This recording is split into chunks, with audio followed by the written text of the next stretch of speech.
Okay, we have a green box. We have a live counter ticking up. We should now be live, and looking at the stream manager on Twitch, we are in fact live.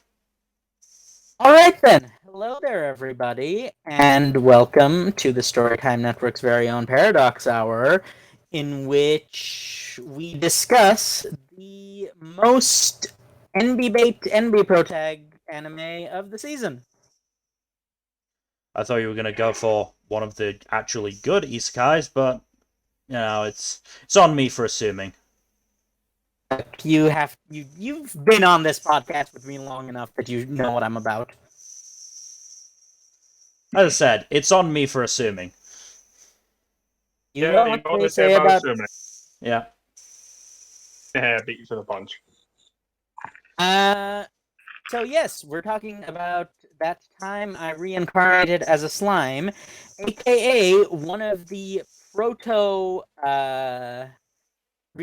isekai'd as a non-human series, which kind of spawned its own subgenre on its own. I don't know if this was first or Sword Dad was first, but I'm pretty sure Slime was first. I think it was like early 2010s, late 2000s. yeah, so it's not just early Yeah, it was definitely isekai'd it was as definitely a slime. non-human. It was definitely Slime that came first.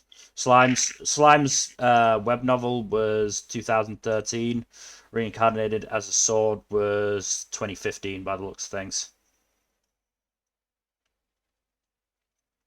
Okay, so this is the OG then. Mm. Yeah, so it's kind of exactly what you'd expect from The title one is of, exactly as it says on the tin. Yeah. and as with all things that pioneer their genres, there's some problems, but there's also some good things there, and we're gonna try and talk about a little bit of both. Now,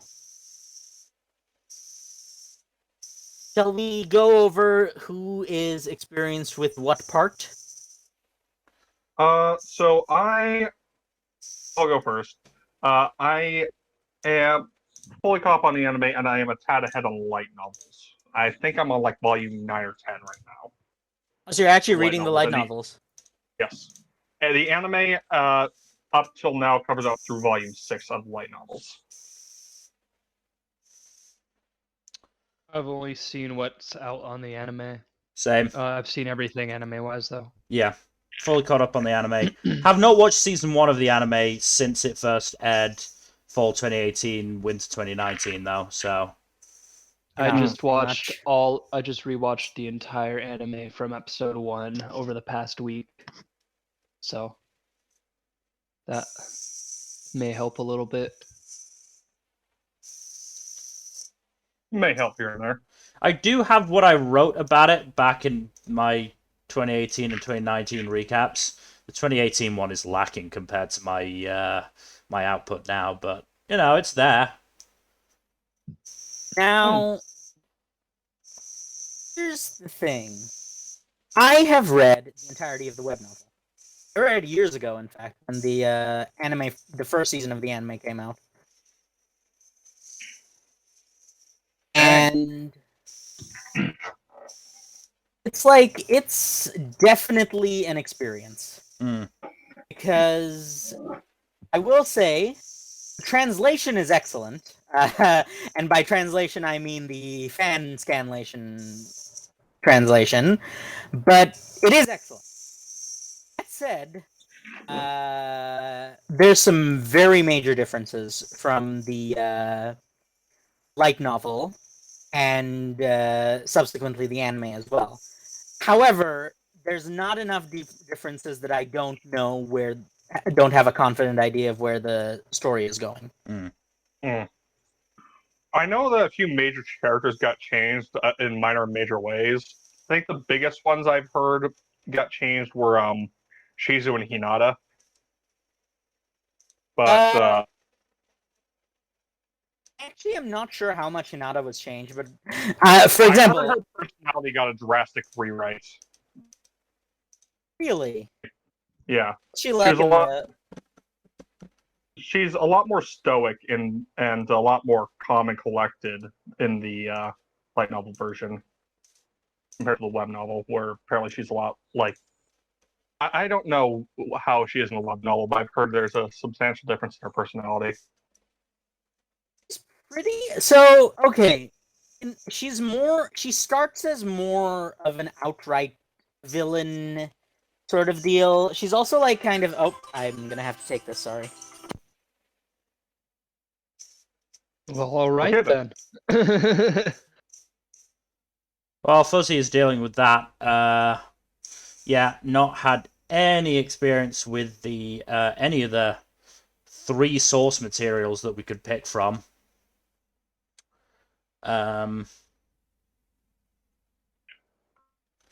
But I mean, my opinion of Slime has certainly changed since the airing of the 2nd season. The 1st season, I did enjoy parts of it, but other parts of it I was very disappointed by. And especially near the start, I really did not enjoy the first sort of 4 or 5 episodes, I want to say. basically everything before Shizu showed up, right? Basically everything before Shizu showed up, yeah. Because I do think that part of it is because Rimuru doesn't really have a human form up to that point, so I guess it's harder to relate to him as a character until like Well, it's up to the also point just where he gets that. he just doesn't have a lot of people to bounce off of at that point. Like yeah, because thinking about it, that definitely helped Rimuru a lot, because I do remember in that early part of Slime, I was sort of iffy on, not even sort of iffy, I wasn't that much of a fan of Rimuru, but, the more people he got to interact with, the more I felt like I enjoyed him, to the point where, by the end of the 1st season, Rimuru was probably one of my more liked characters. Admittedly, by introducing more characters, there are more characters I hate now. 2 in You like particular. to- Yeah, you can't hit them all. You can't hit them all, but I can wish that they were less prevalent. Okay, let's get let's, into the supporting I was gonna cast, say, let's get shall into we? characters. Who do we like? Who do we not like? I like Goblin Elder mean- Terry Crews. I've always liked him. He was one of the main reasons I kept watching. Sorry. Who? Oh, you're talking Rigurd. about Rigurd. Rigurd, yeah. Rigurd, great. though. Oh, the what's his? Oh, right. I forgot. Buff Goblin. Buff Goblin. Okay, I do want to Elder. talk about. I love the fact that like the old people, when they got names from Rimuru, they suddenly got younger and so much more jacked. It's just hilarious. That happened to the Lizardman Chieftain as well. Well, the men got jacked. The women became much more human. The Sexy. men got jacked. The women got stacked. Uh-huh. Yep. That's basically how you sum it up. I heard it said in a YouTube analysis video, but I am really glad that that Slime has equal opportunity fan service. Everybody's fucking sexy. Eh. Kinda. Well, yeah, but everybody. Look, that's, like, there is supposed to be a sexy lot is- to be said about the fact that fucking Slime's idea of evolution for the male monsters tends to be, not changing them that much from their original states, but for the females, it's generally making them more human and making them sexier. The big issue is with God, Lizard I always forget her fucking name because she's not a character. Gabaru's sister. Yeah, her. Soka? Soka. Soka, that's it. Yeah. It began with an S. Because Gabaru and his lick spittles stay as lizard folk, which is fine. Yeah. But then Soka just turns into, like, a human.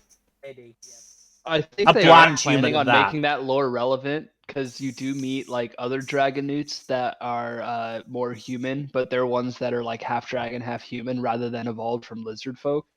But like they do address it. Millam's Millam's disciples and followers, such. yeah, the Dragon Faithful. Yeah, those guys. Those guys are awesome, by the way. I'm a big fan of them. But We'll let's get be to that. real. We Let's be. know what the Oh, that's the Watsonian reason. We know what the Doylean reason was. we know what the in-universe reason is, but we also know entirely what the out-of-universe reason is. It's even called a trope. It's Yeah. even a trope. It's what's it? 60 dimorphism, I believe it's called. The fact is, the stronger Shion gets, the bigger her chest gets. Yeah. Okay. You were talking about characters you dislike. I'm not a fan of Shion. No, neither am I. I fucking hate her. Okay, I'm glad I'm not alone in this. She's terrible. She does get annoying occasionally, but she is Occasionally? She literally threw a tantrum because she wasn't going to get taken along, and then proceeded to, in front of another nation's leader, get completely sloshed and embarrass Rimuru. Yep, that's our Shion. So, this is the thing that no amount of light novel editing can change. It's a very early 2010s story. Yeah. Right? Like, it's kind of... this is actually something I've been noticing more and more. A lot of things that get anime adaptations get them long after the initial draft. Mhm. And Slime is a great example of how that can go wrong. Because it is an early 2010s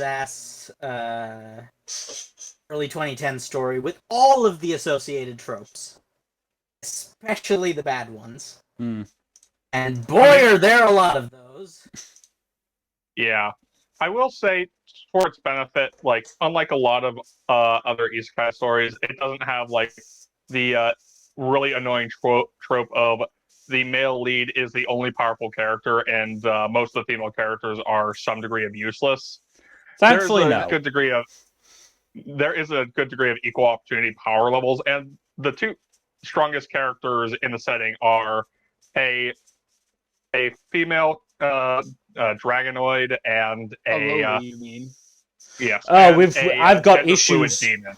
I've That got way. issues with Millam's design and how she usually is Millam's design dressed. is- yeah. I mean, yeah, well, look, again, what I will say is it's not good, but Millam's design was entirely intentional if you look at someone bring up a picture of the third volume cover of the light novel.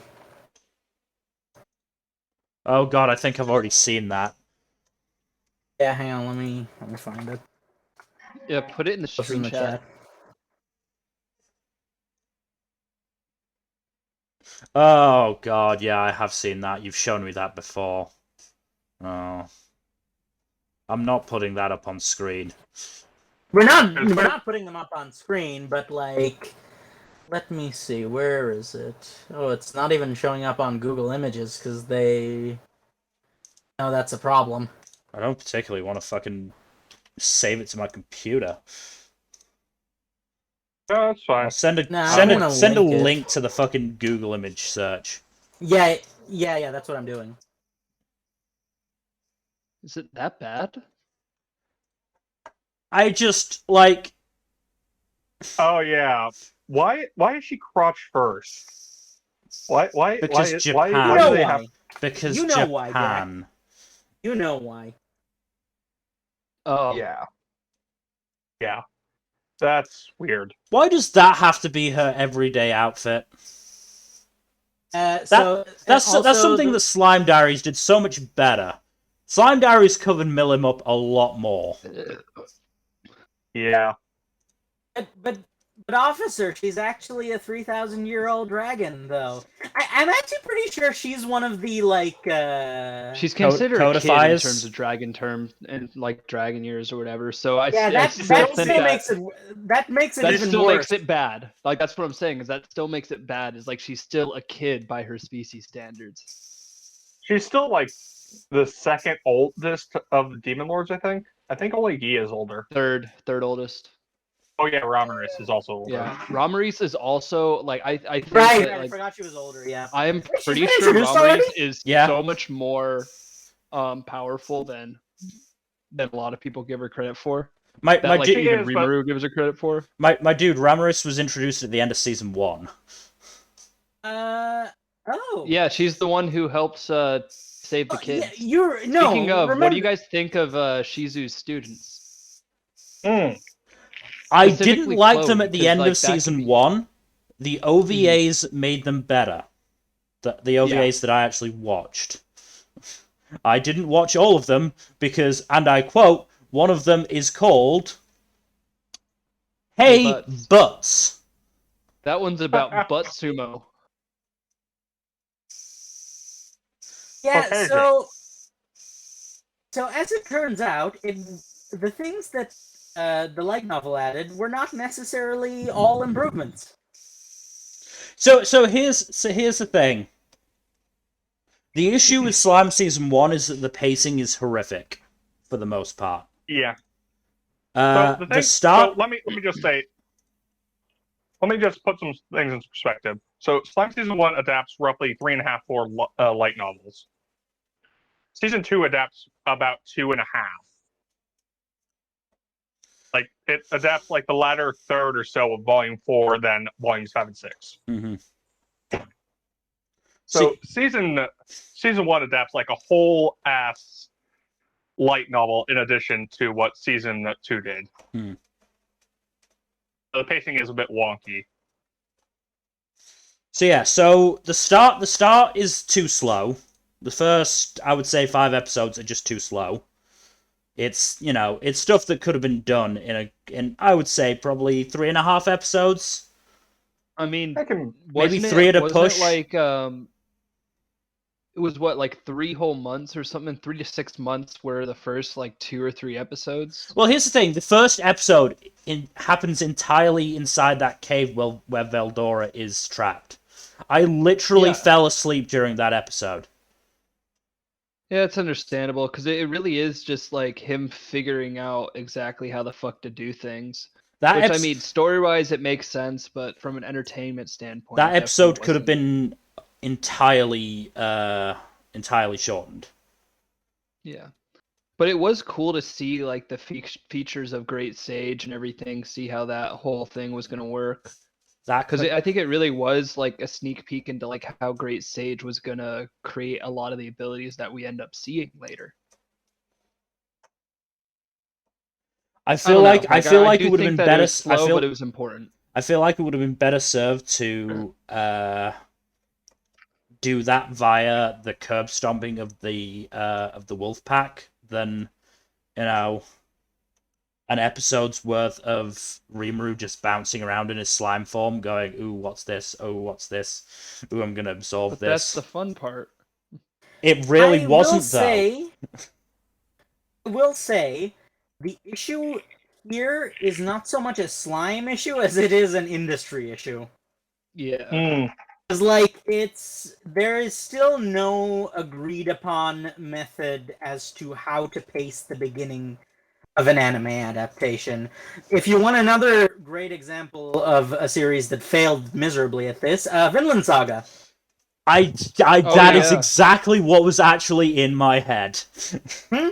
So this is not an issue that's endemic to slime. Admittedly, it was in my head because I've actually been I've been thinking and talking a little bit more about it because the one reaction channel I watched did a tier list of the shows they've reacted to, and Vinland Saga got dropped in a C, which people were unhappy about. Look, it's bad adaptation. You know what's funny? They did something that, in principle, I wish more series would do. In that they didn't adapt exactly in the same order as happens in the manga. The problem chronological.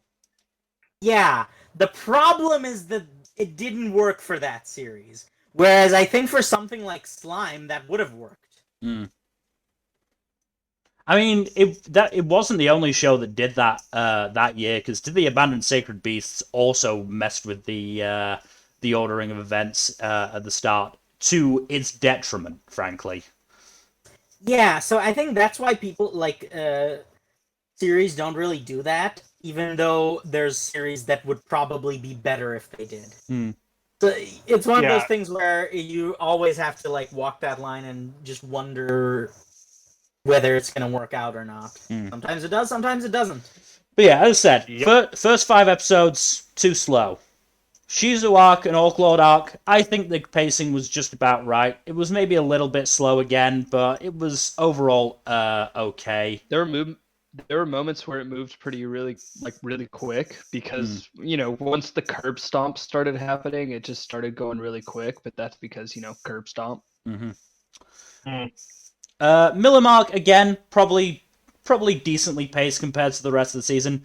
Charybdis and Slime Assassination Classroom, terrible. Went way too fast.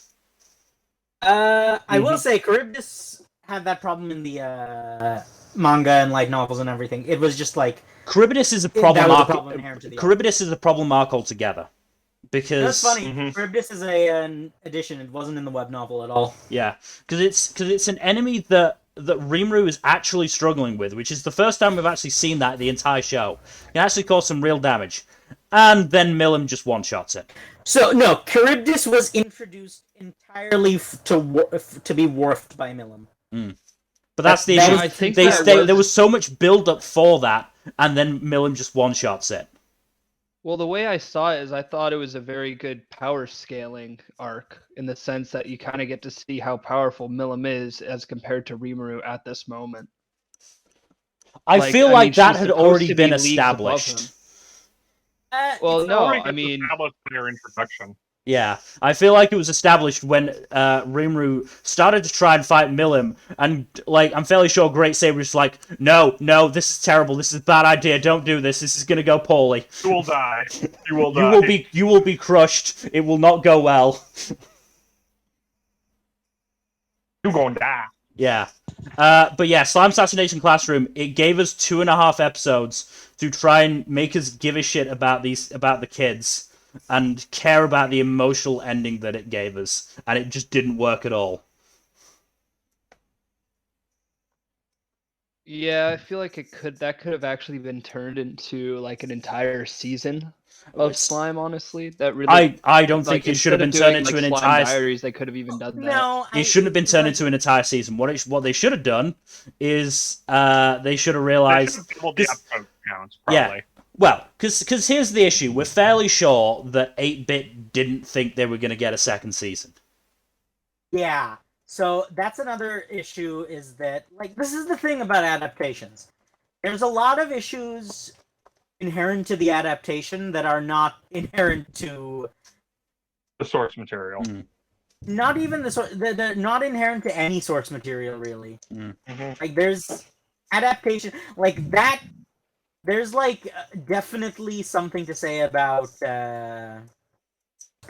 issues which are endemic to, like I said, there's issues which are endemic to any adaptation. It's just a medium problem. But yeah, so they didn't think they were going to get a second season, and so they clearly shoved Slime Assassination Classroom in at the end to act as a good bookend for Shizu's arc, or a good ending for Shizu's arc. Which is... I have mixed feelings about in general, because those kids are quite relevant in a lot of ways. Well, here's the thing. Again, those kids then got 3 OVAs to themselves, and that's when it really clicked. At least for me, that's when I actually started to go, okay, no, I do actually kind of like these kids. They're not too bad. I mean, it helped that after a certain point, Rimuru wasn't able to help them, so they had to stand on their own, which actually added a little bit of like Stakes. little bit of stakes, a little bit of drama. Yeah, because most of the time it's just like, oh wait, just hold out until Rimuru gets here, and then you'll be good to go. But that wasn't feasible. Nope. They had to kick ass on their own. Oh, that's right. I forgot about that. They had the final episode be just entirely about Shizu, and then they had a recap episode. Yep. Yeah, they Yeah. had the So one they where actually it was had like 25 the, episodes, but they sort of just, used, instead of, using the two of them to maybe, improve the pacing of the last arc, they, I do think that that particular episode might be important because it's the first time that you really get to see the Black Primordial Diablo, Uh-huh. and then it's also like you get a little bit more background on what Shizu is dealing with. Diablo, the Demon Black. yeah. Now, I'll admit, I didn't watch that. I didn't watch the Shizu episodes, so the first time I saw that guy was in the OVAs. Yep. Hmm. So, and the debt that he was repaying to Shizu was in that episode. Honestly, by that point, because I watched those 3 episodes just before season 2 aired. I honestly thought that there was just something to do with Rimuru. I'll be honest, I thought I've forgotten a lot of the second half of Slime, to the point where when season 2 started, I was like, I've forgotten a lot of the first half of Slime, I think. but yeah, I was like, this carrion stuff that's starting season 2 really came out of nowhere, and then I realized, oh wait, they're actually part of the Charybdis arc. Oh, okay, that's on me. But that's beside the point. The carrion stuff should have ended season 1, and the Slime Assassination Classroom should have started season 2. But Mill, if we got the Slime Assassination Classroom at the start of season 2, we might not have gotten Clayman getting wrecked in season 2. Yeah, that was honestly so cathartic, I have to say. We are getting ahead of ourselves a little bit with that. Yeah. We're Talking about been talking characters about again. Let's talk about characters. Let's talk about, okay, so we start with Rimuru, who is someone who died in a random stabbing in our world, modern day, and was reincarnated into this fantasy world as a slime, as the title suggests. Really? I had no Credits. idea that's how that happened. Man, I thought he was going to be a Wow. goblin. Anyway, how the story goes. I do love his last request is for his work co-hide to delete his hard drive. It's not even that. that It's is to hilarious. throw his computer in the bath. And he does What do you it. have He on there? fucking does it. That's a good Poor question, golly. and I don't think we want to know the answer. Which, you know Some what's funny? ideas. Is a very okay. You want this is something to talk about. How do we feel about Rimuru as Arrow Ace representation? Because he kind of is and isn't at the same time. I Who think now? Rimuru. I don't think he's Arrow Ace so much as he's like kind of actively celibate. No, he is like biologically asexual. I think this is something that's a different thing altogether, though. That he No, just but, does like, not have. That's why I'm like, it's a questionable thing. Is because That's He more of a does have gender the whole thing thing. than a sexuality thing. He so. does have the whole thing where, like, as he's dying in our world, he's talking about like that he's just gonna bang so many bitches when he gets to the like if he gets another chance at life. So there is that to be said. Yeah, maybe I think like it's he more like is. he just. Rimuru is more like. I feel like Rimuru is just more of someone who, like, I think you're more referring to Rimuru's sex and or gender than you are referring to his sexuality. Fuzzy. No. What I mean is that like there's times I don't know if it's explicitly brought up in the light novel, or maybe not at this point yet, but in the thing, he explicitly states several times that he doesn't feel any sort of attraction anymore at all. No, that's definitely not stated, considering how often he hangs around with scantily clad elf girls in the elf strip Oh club. yeah, he Yeah, that's loves the elf thing, is that girls. It's like, He Just loves the elf strip girls. club, basically. yeah, but the funny thing is that like is clarified that he doesn't actually feel anything. He's just kind of doing it out of habit. I don't recall seeing that anywhere in the light novels or in the anime. It happened. Maybe It in is his- brought up much later. Then if it's gonna happen, we probably haven't gotten to it. If it happens much later. Yes, but what I'm basically trying to say is that it is definitely there's something there that like My instinct is not. My instinct is not. Like, I think that is more like kind of like slightly bi because there are big comments on the attractiveness of a few male characters, Yep. especially also that Soleil in- and Guy. Yeah, there's that encounter with Guy that's just like, oh, okay. He got a little flustered and he was blushing. I mean, And to not be in just an to be uncomfortable fair, way. look at the man. Yeah, exactly. When Leon turned him down, I was like, "Oh man, how could you do that?" That finger snap in the second OP for season 2. Oh boy. it's definitely a fan favorite. Yeah, Guy is fun. I like most of the Demon Lords, honestly. They're really fun characters. I have some comments. Like, I am having a hard time remembering what happened when, and as a consequence of that, I'm having a hard time remembering where and when certain events in the series happened. Season 2 ends with Rimuru nomming Clayman and the Demon Lords downsizing from 10 Demon Lords to 8. Carrion and Frey step down and Rimuru takes Clayman's place. The Demon Lords have their own sort of interesting dynamic in that it's kind of weird, but they're sort of not quite representative of Well, they're not all true power demon structure lords. in the series. Yeah, they're not all true demon lords. Only Well, about once- half of them, I think, are true demon Not lords. even Two of them. Two of them can't even become demon lords. I don't think, because I don't think Ramaris can technically become a demon, like a true demon lord. And I think I heard something about the giant can't become a true demon lord either because he's like the guardian of Heaven's Gate or something like that.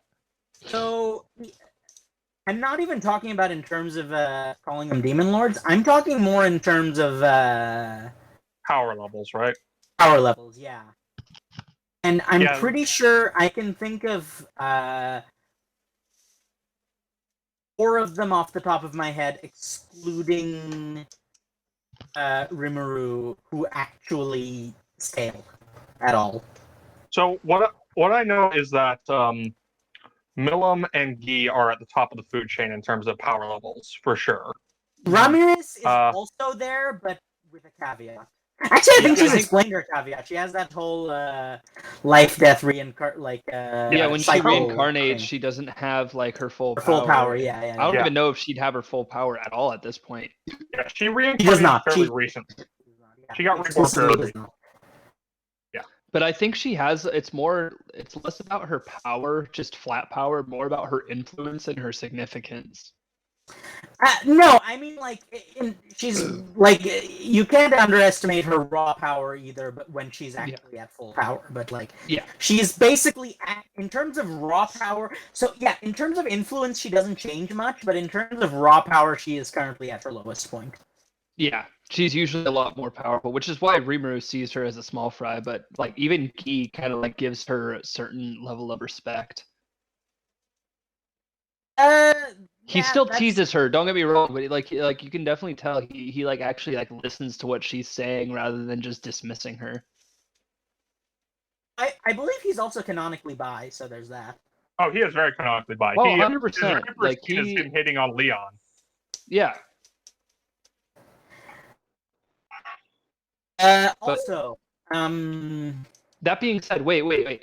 So, speaking of demons and Guy, the 2 chicks that was with him, the green-haired girl and the blue-haired girl, were those each like primordial green and primordial blue?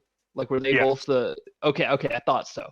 Like when I first saw them and I knew he was primordial red, I'm like, watch, he's got primordial henchmen too. Like, I definitely knew it was gonna be something like that. That Guy is the strongest primordial. I think there's like 8 primordials or something like that. Seven for the colors of the rainbow, maybe. No. So it's the ones we met in the anime are red, blue, green, and black, and there's, I believe, 3 or 4 more that have not been introduced in the anime. Anyway, digressing. So we're getting into some pretty deep stuff here.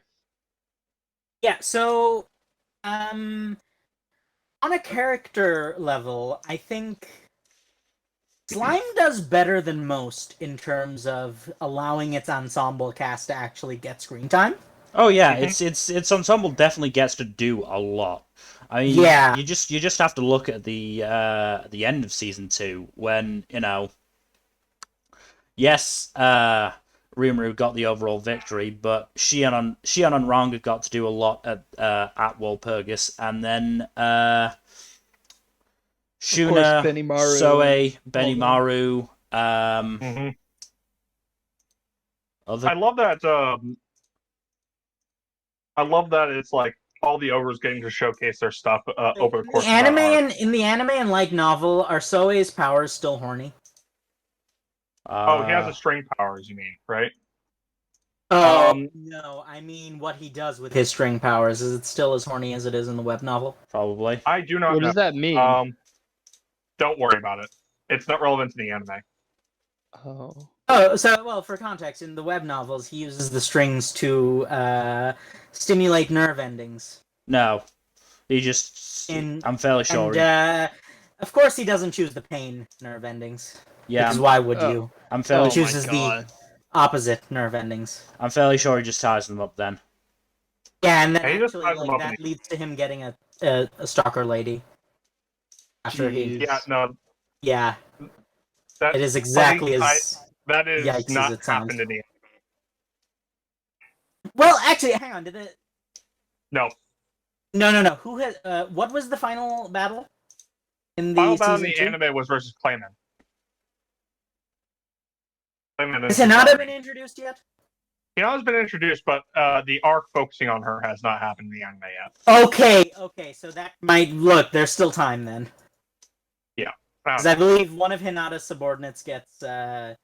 Fuzzy, come on. Yeah, this is future knowledge. Please stop. Okay, well, fine. Okay, but that aside, the ensemble cast does get its chance to shine in kind of a Dragon Ball, but not way. Because, like, at the end of the day, it is still waiting for Goku / Rimuru to come save the day, but they definitely get to fight more than in Dragon Ball. There's very they get their own here's the thing. They very rarely face off against the final boss, is what I would say. Yes, no, that's what I said. Is like usually Rimuru fights the final boss, and then the final boss generally has lieutenants who the lieutenants fight, and it's like it's a very clearly more of a One Piece format than a Dragon Ball format. Okay, let's not get too crazy now. Well, no, the One Piece format is the hero fights the big bad, and the rest of the heroic party fights the big bad's henchmen. I know, but I just I like slime, but I don't like mentioning it in the same. I like slime, but I don't enjoy mentioning it in the same breath as One Piece. I guess. What I meant. I get it. But yeah, excuse me. Yeah, honestly, I'm just really glad that Shuna got a chance to actually show her stuff in the conflict with Clayman, because otherwise it would, like, she so rarely had a spotlight for most of the series. She was mostly just there. So her having a cool ass wizard duel was really fun. That poor skeleton dude. Poor Adelman. Poor Adelman just never stood a fucking chance. Just got baited into doing the perfect thing. Yeah. Meanwhile, you get Ranga just absolutely just accidentally taming a fox, and Shion demolishing Clayman, which was also really satisfying. Also, I did hear something that the reason she was able to resist Clayman's attacks wasn't like something that was just a given. It was something due to her unique skills after Rimuru's awakening or something like that. I don't even remember. No, I she don't doesn't think have it's her mentioned unique in skill it. yet. No, she doesn't have her unique skill yet. She doesn't get it She until the does. Hinata arc. No, she has it. She just hasn't used it much. Then maybe she gets an upgrade during the Hinata arc, because I distinctly remember that what she does with the unique skill changes drastically later on. But yes, it is Yeah. very much... This is actually not the first time Shion's unique skill comes into play. There's actually some very plot-relevant moments where she has to kind of save the day because of the unique properties of her stand. Wonderful. She remains a large part of the narrative. Yes, it's unfortunate. It's... I mean... Yay. Like, I will say, she is at least better than a lot of her character archetype in that she's actually She's not your competent average at shonen something. whammon. She's not your average shonen whammon. Like, she does do stuff other than be annoying. Yes, that The she problem is that a lot of it is still the being annoying thing. I will The say problem that is when she's the problem is a lot of her character is just so tied up in her like I don't necessarily Being want to horny? go I don't necessarily want to go as far as saying obsession, but affection for Rimuru. She's thirsty. She's a thirsty ogre. And frankly, at least she's not as bad as the chick from Overlord. Never That's watched a it. whole other one. But the fact is that there are so many other characters that have the same level of love for Rimuru, and even in a more romantic context have the same amount of Oh love no, for it's Rimuru. very much in a romantic context for Shion. Yeah, but it's done so much better. I mean, it's done so much better for say Shuna.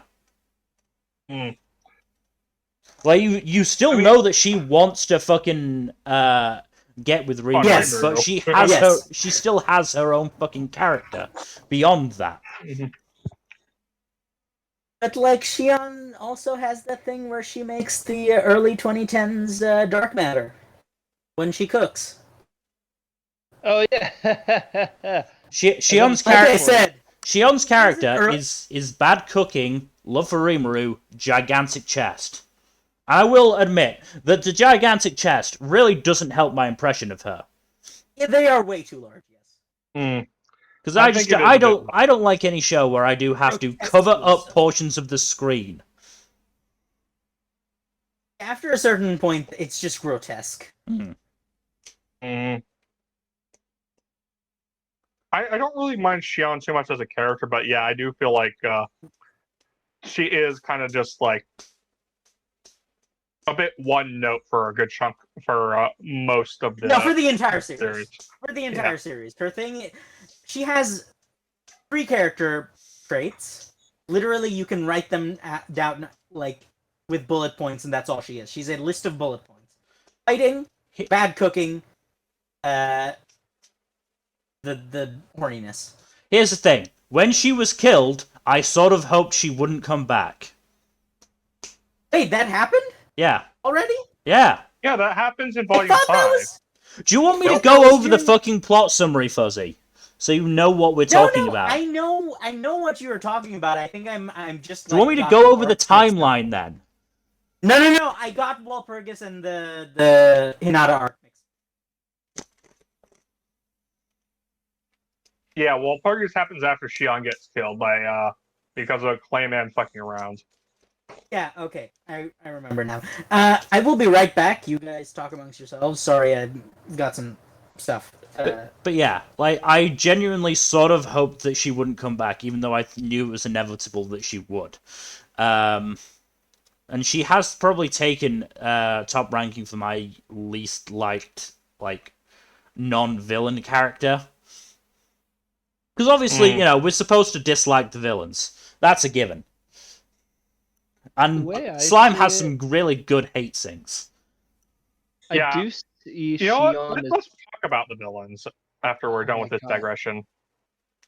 I did want to say though before we move on that Shion is kind of like the Sanji of the squad for me, in the I sense where don't it's think like, she's as bad as Sanji. well, hear me out. Hear me out. I was I gonna feel go the like other way. it's like she's got that one or two super annoying character traits that really take away from what otherwise could be considered a decent character. You'd have to do I so mean, much work to rehabilitate Shion as a character for me at this point. so the thing with Shion is that she's not as deep of a character as Sanji, so there's not much there to ruin. But at the same time, it's not as ruinously bad as what happens with Sanji in some arcs. Yep. But yeah, as I said, she's made her way up to my least liked, non-villain character just by virtue of how often she shows up. Before it was Gabiru. Man, I hate that fucking guy. Oh, Gabiru gets pretty annoying. He is I who I was fucking hate thinking him. of. Is I like... fucking hate him and his lick spittles. Why exactly do you hate him? Because he's just a fucking arrogant Burk. And his fucking Yeah. lick spittles are just so annoying with how much they fucking just, like, worship Ride his worship dick. him for no reason. And they've got very annoying voices. They've got admit it. You really enjoy the scene in Slime Diaries where Milam yeets Gabiru. Yes, I did like that. I wish he hadn't come back. I also am a big fan of the scene where Gopta like destroys Gabiru. Like the first time they meet Yeah. Gabiru and Gopta just wrecks his ass. I That don't was fun. mind Gobta. I kind of like I the love little Gobta. idiot. Gopta's the true pro tag. He's the real pro So, tag. He I will has give you moments of minor being spoilers. Hmm? Gobta does get even more fun stuff in later story arcs. Yeah, but Oh, yeah, I like he's expected a that. he's a fucking idiot, but he's generally in a fun way. And when he does something like kind of shitty, he gets immediately punished for it. It's hilarious. He's definitely like a Naruto type character. Not even. Yeah. And I love the whole relationship he has with Hakuro. Yeah. Oh, that's fun. That's real fun.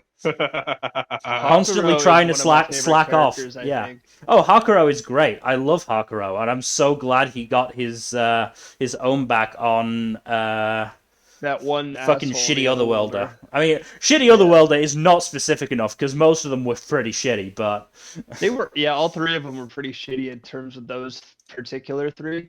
was the girl that Also- bad? she was pretty bad. do. Yeah. She was pretty bad. The thing is with her is that she didn't really do as much as the guys. Yeah, Well, that's because the Shuna nerfed her right off the bat, like basically stopped her from doing her stuff. But if Shuna wasn't there, if they didn't have a counter to her power, she could have wreaked some serious fucking havoc. True. Like Well- her power was probably the worst of them. They said it, they said it, and it's cliche, just like agree with the narrative, but like she really could have done a lot more damage. I mean the point is that before she actually really got to do anything, that one dude who was at Shogo, like just fucking Yeah. like killed her and took her power. Basically, He didn't even take her actual ability. He just took her XP points, basically. like And admittedly, that gave us like again an incredibly cathartic beatdown, and I'm so glad I got to see Geld in action because holy fuck, that was Oh, fucking yeah. amazing. man is a tank and just fucking murdered that guy. That being said, I am really pissed that he lost to Footman. Yeah, the point was, and I'm fairly sure it was actually said in the after the fight. Geld was sort of handicapped by looking after the Beast Kingdom dude, so he Oh, wasn't yeah. actually Yeah, right. able to go fully all out. And it's I mean, also, Footman, the rest of the Insane Clown Posse are basically on par with Clayman. hmm. Well, no, they're stronger. Clayman- Clayman was Yeah. the weakest of them. Yeah, so says a lot about how strong the rest of them are. I also, this is my theory on it, and whether or not it's right, I don't know. You don't feel the need to spoil it for me, but if you think it's okay. But I do think that the moderate Harley Quinn alliance is basically like the Majin of Kazalim. So like him being a fully awakened demon lord like Rimuru is, of course his underlings are going to be pretty fucking strong. So I'm thinking that that's the status that they have in terms of where their power comes from. Yes, Karzalim. I will not. I definitely not say remember who any he more. is. Kozlin was the demon lord who The Curse Leon Lord. killed to get his Well, spot. he and defeated was him. He defeated Yeah. him. It's not even guaranteed that he killed him, but like he probably should have died from how Leon defeated him. Right. Yeah, and Clayman was his subordinate. Yeah. Subordinate could mean he was a Majin of his, like connected to him, much in the same way that the others are connected to Rimuru. But speaking of Clayman and the Harlequin Alliance, that is a good transition point to talk about the villains of Slime. Yes. So it's again the sort of hit and miss because they've obviously. I think the villains that miss are most of the ones that are like force of nature type villains that don't really have a lot of personality, like Charybdis. Charybdis definitely was a miss. Was there really much of a villain in the fucking Slime Assassination Classroom arc? Yeah. There was? Who was it? There, I don't think there was one. All right. I mean, there was that Spectre I guy, asked if there like was, and you small said fry. yes is the thing. No. Um. I thought you said there wasn't much one in Slime Assassination. No, I was asking if there was one. Again, I don't remember much isn't. from those episodes. Is the thing. Orklord, I liked Orklord as a villain. I felt like he worked well. As well as what was his name, Gelmud, working as working as the sort of puppeteer for that as well, and then that was getting someone who was stomped. cathartic to watch die. Yeah. Yeah, because he got pushed by his own petard. That's always fun. Ifrit, I guess. I really don't remember much from that bit. We're talking about the fine villains now. Yeah. We're talking about the villains. Yeah, so the villains tend to be either incredibly hateable or just non-characters. Yeah, we kind of fell on that because Ifrit and Charybdis don't really have characters, whereas the Orc Disaster is kind of a tragic villain, I feel. I think the Orc Disaster kind of does, like, it kind of skirts the issue because the King, for most of the screen time, like, we get the Orc Disaster, the Orc King is almost a Demon Slayer villain. Kind of, but at the same time, but good because it's not completely overdone. Yeah. It's only done with Orc Disaster. It's not really done with other villains. Well, no, that's why I'm saying he's kind of an outlier. Yeah. Yeah. Otherwise, you either have your Ifrits and your Charybdises, or your Claymans. Clayman is a fucking fantastic villain, I think. He's very hateable. Like I'll give the author credit. He's good at making you hate people. He's not necessarily always on purpose, but like he gets there. He is good at hate sinks. Like all of the villains from season 2, Hinata aside, were very good hate sinks. Hinata works more as like a hero antagonist, Knight Templar type. We just don't know enough about Hinata at this point in the anime to really say what her deal fully is. If she is just we don't know a if complete, she's fully drank the Kool-Aid or if she is just fully like a religious nut, or if there's a reason behind this. This is one of the early adopters of the church. Guys, the church is evil. In the genre. Yeah. Also, just like Hinata's fight with Rimuru is fucking spectacular. It's probably the first like full-on one-on-one fight in which after Charybdis, besides Charybdis, where Rimuru is like completely on the ropes for most of the fight. Milim doesn't count. I said after Charybdis. I will say that it's definitely the closest that Rimuru comes to dying, I think. Oh, absolutely. In the anime. Yeah. It is, and for good reason, because Hinata hard counters a lot of his abilities. Yep. Like either through like setup beforehand or just her own inherent abilities. I think she does a really damn good job of illustrating that Rimuru is strong, but he is not invincible. Oh yeah, 100%. Yeah. Because I loved that sequence so much, and where it was in the story. Because at that point, that's like when he's leaving the school and everything, where it's like it's built him up to be this invincible guy, and he's invincible up to that point, seemingly so. And then you get someone that just like almost curb stomps him. I think the other thing it does well is that Rimuru's basically been able to outpower his way through a lot of the villains. He's not had to worry about technique. Either Yeah. he's been completely outclassed, or he's been, like with Milim, or he's been completely the one in the. Mm-hmm. powerful But even position. So- Stomping feats. even like Charybdis also was defeated just through Milim's sheer power. Mhm. Hinata showed that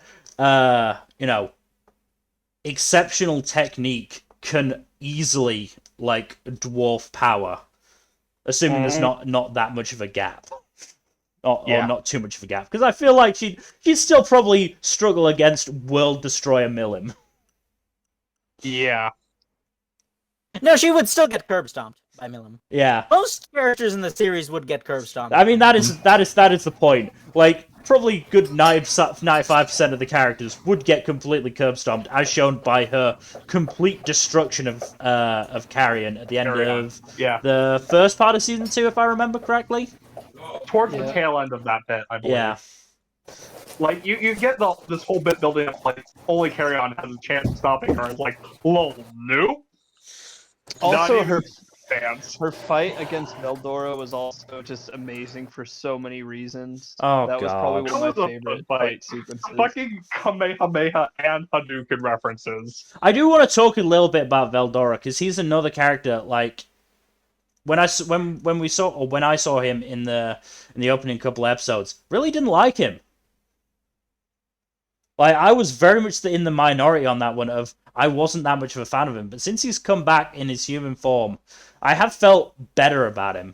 I've enjoyed him more, especially with the just complete, nerd references. It probably Oh, helps yeah. that he's hot, huh? It doesn't hurt that he's hot, okay? We know what you're about. We know what you're into. I have issues with some character designs in Slime, and I have nothing but love for others, okay? I'm gonna be honest, there are Veldora and his dynamic with Rimuru after he comes back, especially. Yeah, there are 3 reasons that I kept watching Slime after the first 3 episodes, because those 3, if I was going by my usual 3-episode rule, I wouldn't have kept watching. Admittedly, this was also when I was first starting seasonal anime, so my standards were a lot lower. Yes, believe me, I know. I remember. No, my standards were even lower back then. I watched like a good half of Girl in Twilight. And I still don't know entirely why. For 3 reasons. 1, Rigurd. Goblin Elder Terry Crews was always funny to me. Does love to flex. Yes, it's great. I'm happy to report that at no point in the series does that go away. Good, I'm glad. The second part was the fight in the OP that Rimuru had with Hinata, and oh boy was I pissed that took so long to happen. And yeah, it I didn't was really gonna happen say exactly that way. they kind of They blue balled me that fucking real hard early on on. that one, yeah. By the time I no, realized that, hey, maybe this isn't going to be happening anytime soon, it was Shizu Orklord arc time, and I was like, okay, no, I'm fairly on board with this now. The third part is that I'm kind of in love with Rimuru's human form. Yeah, I love the design. It's an amazing design. Yeah. Like it's also like the perfect summation of anime boy or girl. Basically. Yeah. On that vein, the design when Rimuru first awakens as a demon lord, when Raphael is in control and he's just got like those robes on him and stuff, that is like such peak character design in my eyes. That was at pretty least. fucking awesome. But I also like his like black demon lord outfit. Oh no, which is also really cool. Again, I was chomping at the bit for that fucking Black Demon Lord outfit the moment I saw it in the key visual for season 2. Yeah. Just It only fucking happened last few Rimuru. episodes of season 2. Yeah, again, I got blue balled on that hard. Okay, I'm, it's a running theme with slime, but like, Yes, it stars a blue ball. you got me there. Oh. But like, just that key visual of Rimuru lounging in the throne in the Demon Lord outfit, like Jesus Christ. It's very Tetsuya Nomura. Dude, Yeah. we need some more of those like really good visuals of shit like that happening. Like there's been a few of my favorite visuals came from wall purchase. One of them was, when Rimuru gets super pissed and you see his like power kind of flaring off of him. Like those kinds of visuals, we need a little bit more of that in the anime. This is what I meant by when I said Slime did the whole space lasers thing so much better than that god-awful other series, which I will not name, did. What series? The one that I begged you to kill, but you didn't until episode 11. I don't recall. No. No, the one with the...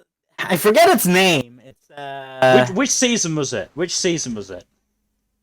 It's the guy who isekais as Merlin's... Oh, grandson. Wise Man's Wise grandchild. Man's Oh grandchild. yeah, that was bad in the end. That wasn't great. Was it really? We killed it at episode 9, not episode 11. No, I'm fairly sure it was episode 11. I remember that we killed Believe it. me, I remember. No, it was episode 9. I remember it was episode 9.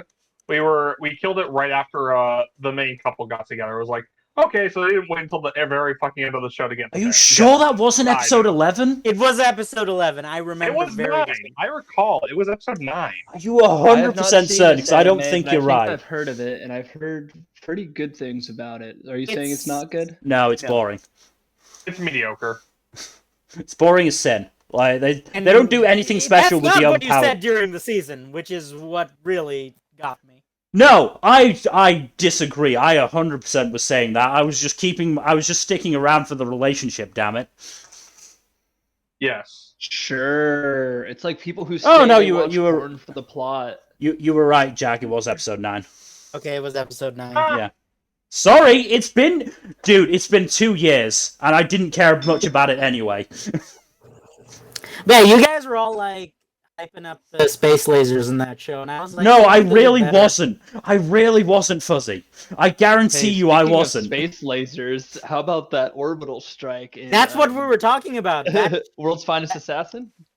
Nah. They haven't watched it. That one's better. You should watch Yeah, that one. I unfortunately, World's Finest Assassin came at the point where I started boycotting Isekai I hadn't already started. So I think the only new isekai you've seen since then is ReZero. yeah, pretty much. Only isekai I consume now are villainous novels. I don't blame you. Those have a lot of variety to them. Well, I wouldn't go that far. Compared to like most regular isekai. Well, anyway, but yes, on the subject. Okay, here's a question. Yeah. How do you feel about Rimuru in slime form versus human form? Human form all the way. I like human form. Human form is real nice. I think that the combat looks better when he's in his human form, but I think like in terms of combat ability, he's stronger in slime. Yeah, I mean, there's no real difference. Oh, Well, the reason I bring that's it what up that's what you're getting at. Smaller Oh, surface area to hit, man. I thought you okay. just meant in terms of preference. Oh, no. in terms of preference, I like the aesthetic of the human form better. Okay, the reason I'm saying this is because, as with many things that are kind of pioneers, slime kind of created a divide in that what I'm basically trying to say is a lot of people are of the opinion that when a show's premise is reincarnating or isekaiing as a non-human entity, then They should stay in that form. Gaining a human form kind of defeats the point. Yeah. For example, Sword Dad never really happens. He technically does gain a human form, but it is never relevant. So here's the thing. It shows up like a couple of times. Here's the thing. Slime is probably the only isekai that I've actually properly watched that's like this. Like, the only other one that I can really think of that might apply is the, 17 or so minutes I watched of Spider Sakai. I think Slime and Spider Sakai are the only two that have gotten extensive adaptations. Anything else has only got one core at most. And like I understand the point that people like that are making, that yes, the premise, or the selling point, I guess, is that Rimuru was a slime and not just a typical human in another world. But generic I think androgynous yeah. anime character. Mm-hmm. But I think Slime does a decent enough job of mixing human form and slime form Rimuru that it's not that much of an issue. And I think it does a good enough job of rationalizing why Rimuru sort of needs a human form. Yeah, because it makes interacting with other people easier. And also it makes combat easier for him. Mm-hmm. It's kind of hard for his slime form to hold a sword. The other one that also lasted more than just one core was Overlord. Again, But that only makes 3. Yeah, so for example, Overlord is often cited as a counterexample in that there's never really a human form there. Yeah. At most, there's his disguise and armor, and that's just to like hide his skeletonness. Mm-hmm. Though to be fair, I feel like Overlord's Bone Daddy awakened something in a lot of people. Probably did, yeah. I always love going with the Bone Daddy description. It's always fun. I'm surprised you haven't used it for Skeleton Isekai yet, Jack. I'm waiting for the moment to use it. I'm waiting for the right. We don't talk about that one. Oh, we have to talk about it because Jack is still watching it. Oh No, I haven't watched it at all. Let's talk. Oh, I mean, we're not going to talk about it here. We talk about it on the anime podcasts, one of which is happening next week. Yes. Also, like, if you do plan on watching Skeleton Isekai, Dylan, like, skip the first half an episode. No, not even that. Like, the very first scene is like a huge ass trigger warning.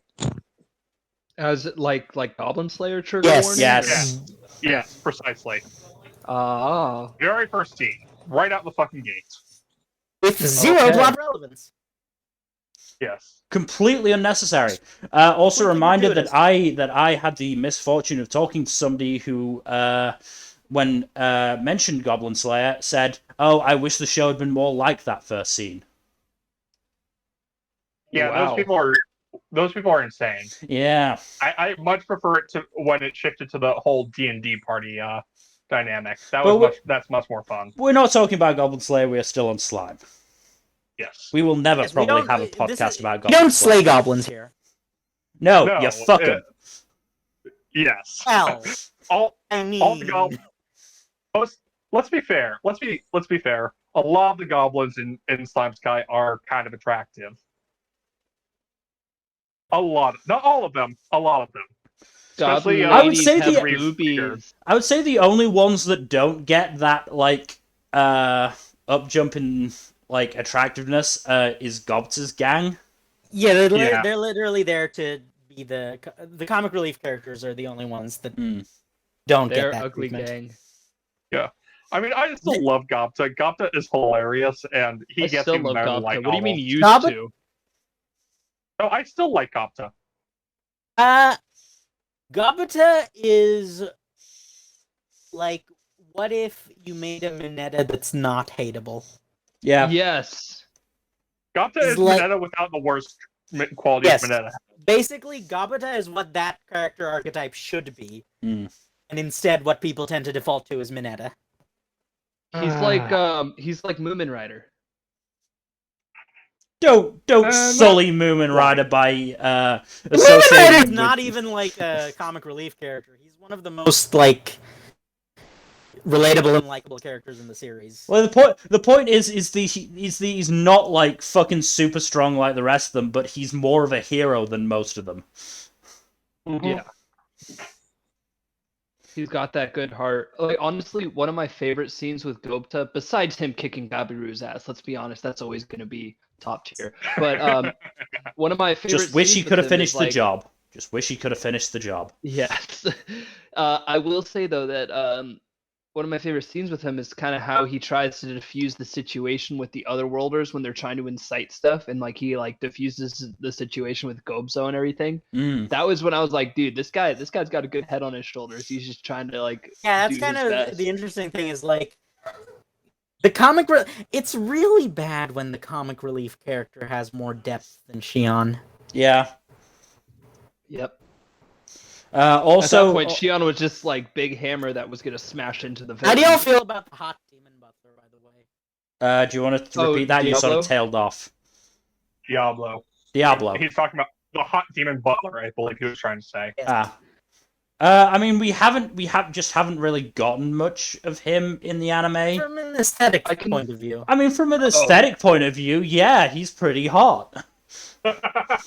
And oh boy, did he curb stomp that what was it, mage that took over the other worlder's body? Yeah. Yeah, the immortal mage or whatever the fuck. Yeah, the body jacking mage dude. Yeah, just fucking curb stomped him. I watched that fight like a couple of days ago, and it's still fucking great because he really is just like, okay, let's bring this down to just a purely physical level. See what you can do. You can do nothing. You're fucked. And the dude is like, holy shit, he summoned this guy. Oh god, what is wrong with him? Yeah. Just like it's when you think like, uh-oh, is Rimuru a villain? Oh yeah, let's talk about that bit because I mean, if you're willing to, look past the fact that he did kind of massacre an entire army, you're They pretty deserve much it. ride or die for him. Rimuru did commit light war crimes. Let's be fair. No. It was retaliatory. He did not strike the first blow. He's True. like They he weren't did an not. invading army. Also, They invading weren't army, invading. no civilians. It is fully Geneva Convention. Okay. Are you sure? I them don't did think that's true. Half of them did surrender before we killed them. Okay, but like, look, he can have a little war crimes as a treat. Look, I'm not saying that was the point where I was like, oh no, Rimuru's terrible. Like, I'm still, fully on board with what he did. I'm just saying, he did commit a war crime there. Yeah. No, he did some fucked up stuff, but at least it was not nearly as bad as what the others were doing. Oh, by the way, did they elaborate on the king of that country's fate in the anime / Not light yet. novels? Yeah, I don't think they've Not gone to it yet. It was quite horrific in the web novel. I'm wondering if they'll change it. I hope they do it was maybe pretty tone it down a fucking little bit, horrific but... It's pretty fucking horrifying in the light novel too. Okay, then they didn't change it. Good. I mean, still pretty cathartic when What he he's... deserved. Yeah, when he's spewing his bigotry and Rimuru just goes, oh, for fuck's sake, and blasts his arm off. That was great. Basically. Also, the very... Just rolls his eyes, lasers his arm off, no Yeah. big deal. Also, Can we talk about Megiddo as a move? I think Megiddo I was about is to, I was about to get to Megiddo, and especially that bit where that like captain or general dude was like, okay, I'll go rally the troops and put a stop to this, walks out and gets killed instantly. Like, with no fanfare. It's the second best implementation of magnifying glass. The I first think being that was Codex part of it Lara. too, because I think they Yes. Codex had Lara, like they had like a no magic barrier around there and stuff, so you knew that wasn't pure magic. He literally was just using water droplets. That was the only magic he was using. Everything else was just making it a magnifying glass and using physics. I didn't realize until we fair- talked about it on stream, but that's me. I was too busy jaw-dropped and watching the massacre happen. Yeah, it was beautiful. It was amazing. I would say that slime has not quite peaked yet. But this is pretty close to like the peak. It's getting there. How far in is the peak? Is it like after the Hinata arc, or is it I think how far one after? or two more arcs after the Hinata arc. Oh, is it the Empire arc? The Empire arc is kind of where it We're starts we're going get a we're bit getting downhill. into, we're getting into future stuff. We're getting Yes, into okay. non-anime stuff here. Oh, by the way, there will in fact be a tournament arc. Cool. There is a tournament arc, yes. Cool. When is there not a Nothing- tournament arc? No further elaboration is necessary. I mean, there's a little I will add elaboration one further necessary, but elaboration. A lot of people take their shirts off. Yes. I mean, there does need to be some elaboration necessary because just Maru. a tournament arc on its own does not necessarily notify quality. Cough, cough, god of high school. Gobta takes part in the tournament arc. That is all I will add. Again, please.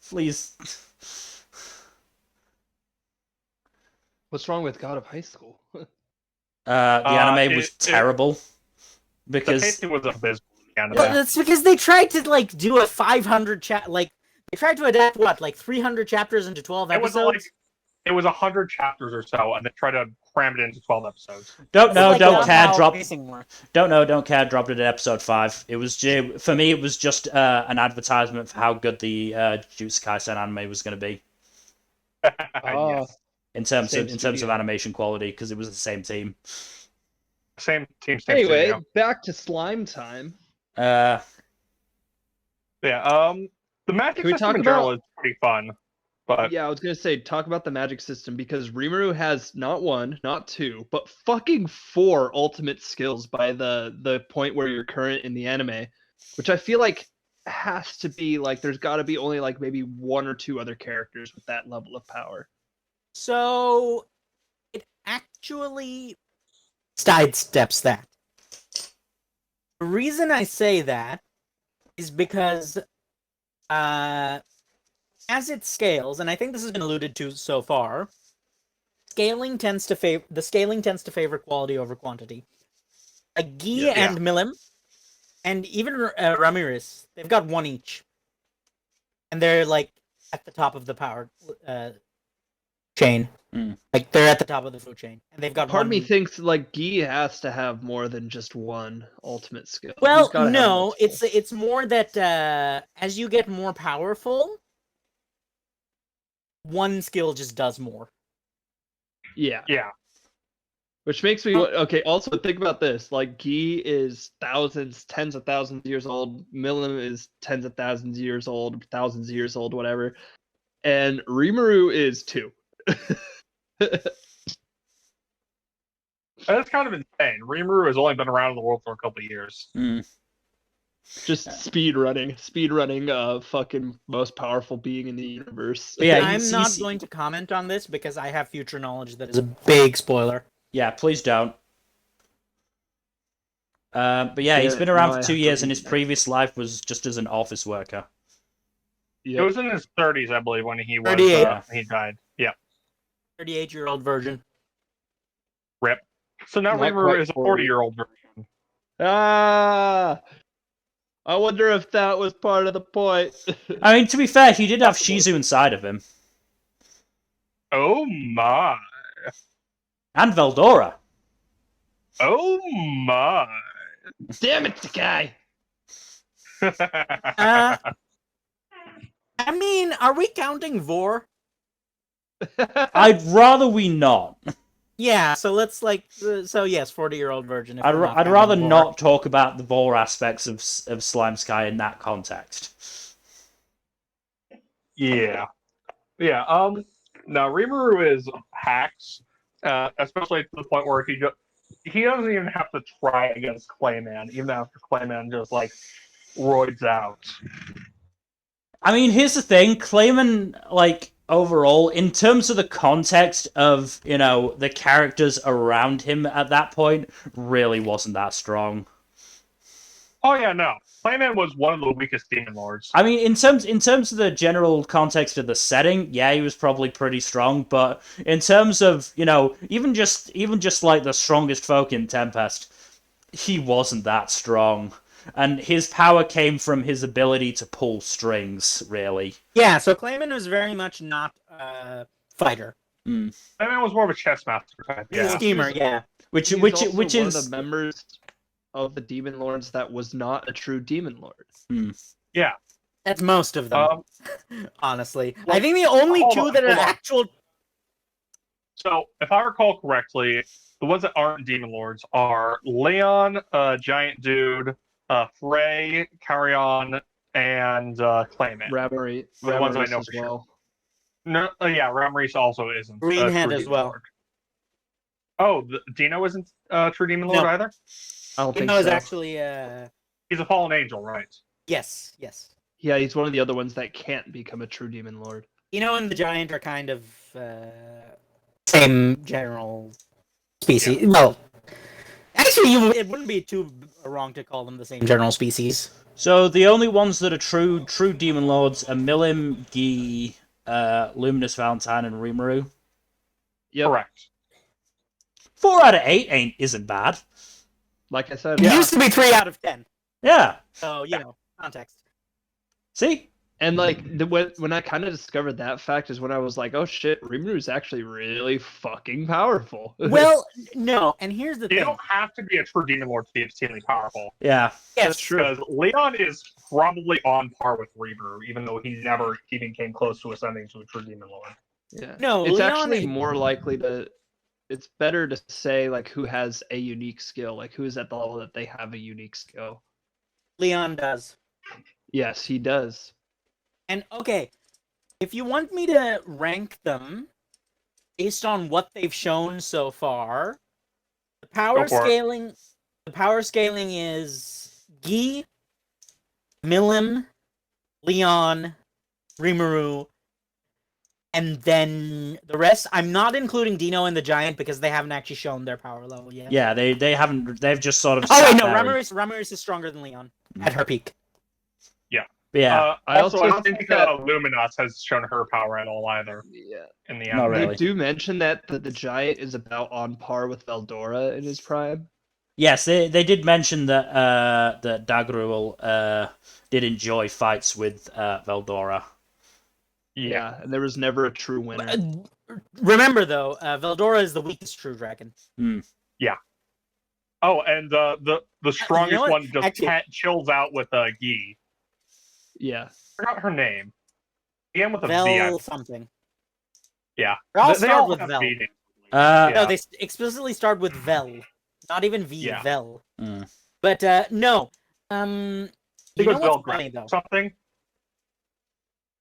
You know what's funny?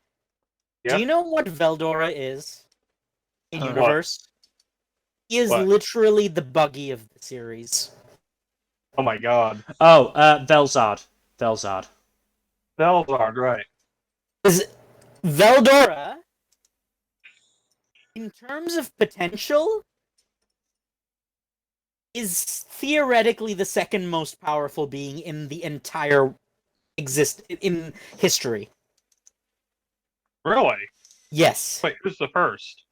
the big brother of the leader of the True Dragons, who is dead Oh, now. the one who's dead. Yeah. Yes, The one who Milim's Milim's dad is. Milim's dad. yes, Milim's dad. Milim's dad was literally the strongest being in the entire series. And she inherited most of his power, too. Not most of it, actually. Half, Milim right. inherited a tiny fraction of it, and Veldanava. she's already Veldanava. Veldanava. Okay, they already named him. Yeah, Veldanava Maybe was not, the but I'm strongest. just getting this off TV tropes. But No, Veldanava is his name. yeah, So, I know. but Veldanava. I'm just is- saying I'm not sure if the anime named him or not. Oh, okay, fair enough. Well, we've already spoiled it by this point, but It's the a name itself is name. not bad. It's a fucking name. It's Yes, not I that know, much of a that's- spoiler if we know Yeah, about the so- character. Veldanava would be the strongest being in the series, period. Like, in the entire universe, both in the past, present, and future, is the literal peak of the power ceiling. Makes Uh, sense. Theoretically, Veldora should be only one step below that. And yet he's not. Yes, because he's lazy. That's literally it. I mean, the only He's reason literally the only buggy reason of the he, series. the only reason he came to Walpurgis in the first place was because he wanted the next volume of his manga, which Mhm. mood. But, like, yeah, so he's like theoretically should have been able to curb stomp literally everyone else in the series, but got beaten by basically everyone because he's lazy. Everyone who mattered, let's say. Yeah. Because he was still sealed away for a reason. Mm-hmm. I mean, not really a very good reason. Oh no, terrible reason, but you know, a reason. What was I the do reason love again? that. This is like episode 1 and 2 slime. I don't fucking remember this shit. Okay, can I ask a question, Jack? Yeah. Is the run of the light novel finished? Can someone look that up real quick? No, it's not. Go on. Okay, Yeah. I'm very curious because there was an aborted arc in the web novel. You can tell me about that in DMs later. No, I'm not. It's very general. There's no spoilers here. Basically, there was supposed to be another arc after what became the final arc, with a different bad guy. Interesting. There was supposed to be like the final boss was not supposed to be the final boss. It was supposed to be the penultimate boss. But at that point, I think the light novel was getting started, and all sorts of things. So the author kind of just aborted that entire arc, and just described it in an author's note somewhere. I'm wondering. I'm actually kind of curious. There's a non-zero chance that arc is going to be the final arc of the light novel. Like he's actually going to do it this time. Interesting. So yeah, that's still got a possibility of happening. But yeah, so yeah, Veldora is the buggy of the series. He's just like I thought Gopka was the buggy of the series. No. No, Gopta is more like the The Usopp. He's the Usopp. Yes. Yeah, I would say he's the I guess Usopp. so. He's very much the Usopp of the series. But yeah, just moving back a bit, I do want to talk about how, and this might still be one of my favorite fights of the entire series, is Rimuru versus Orc Disaster Geld.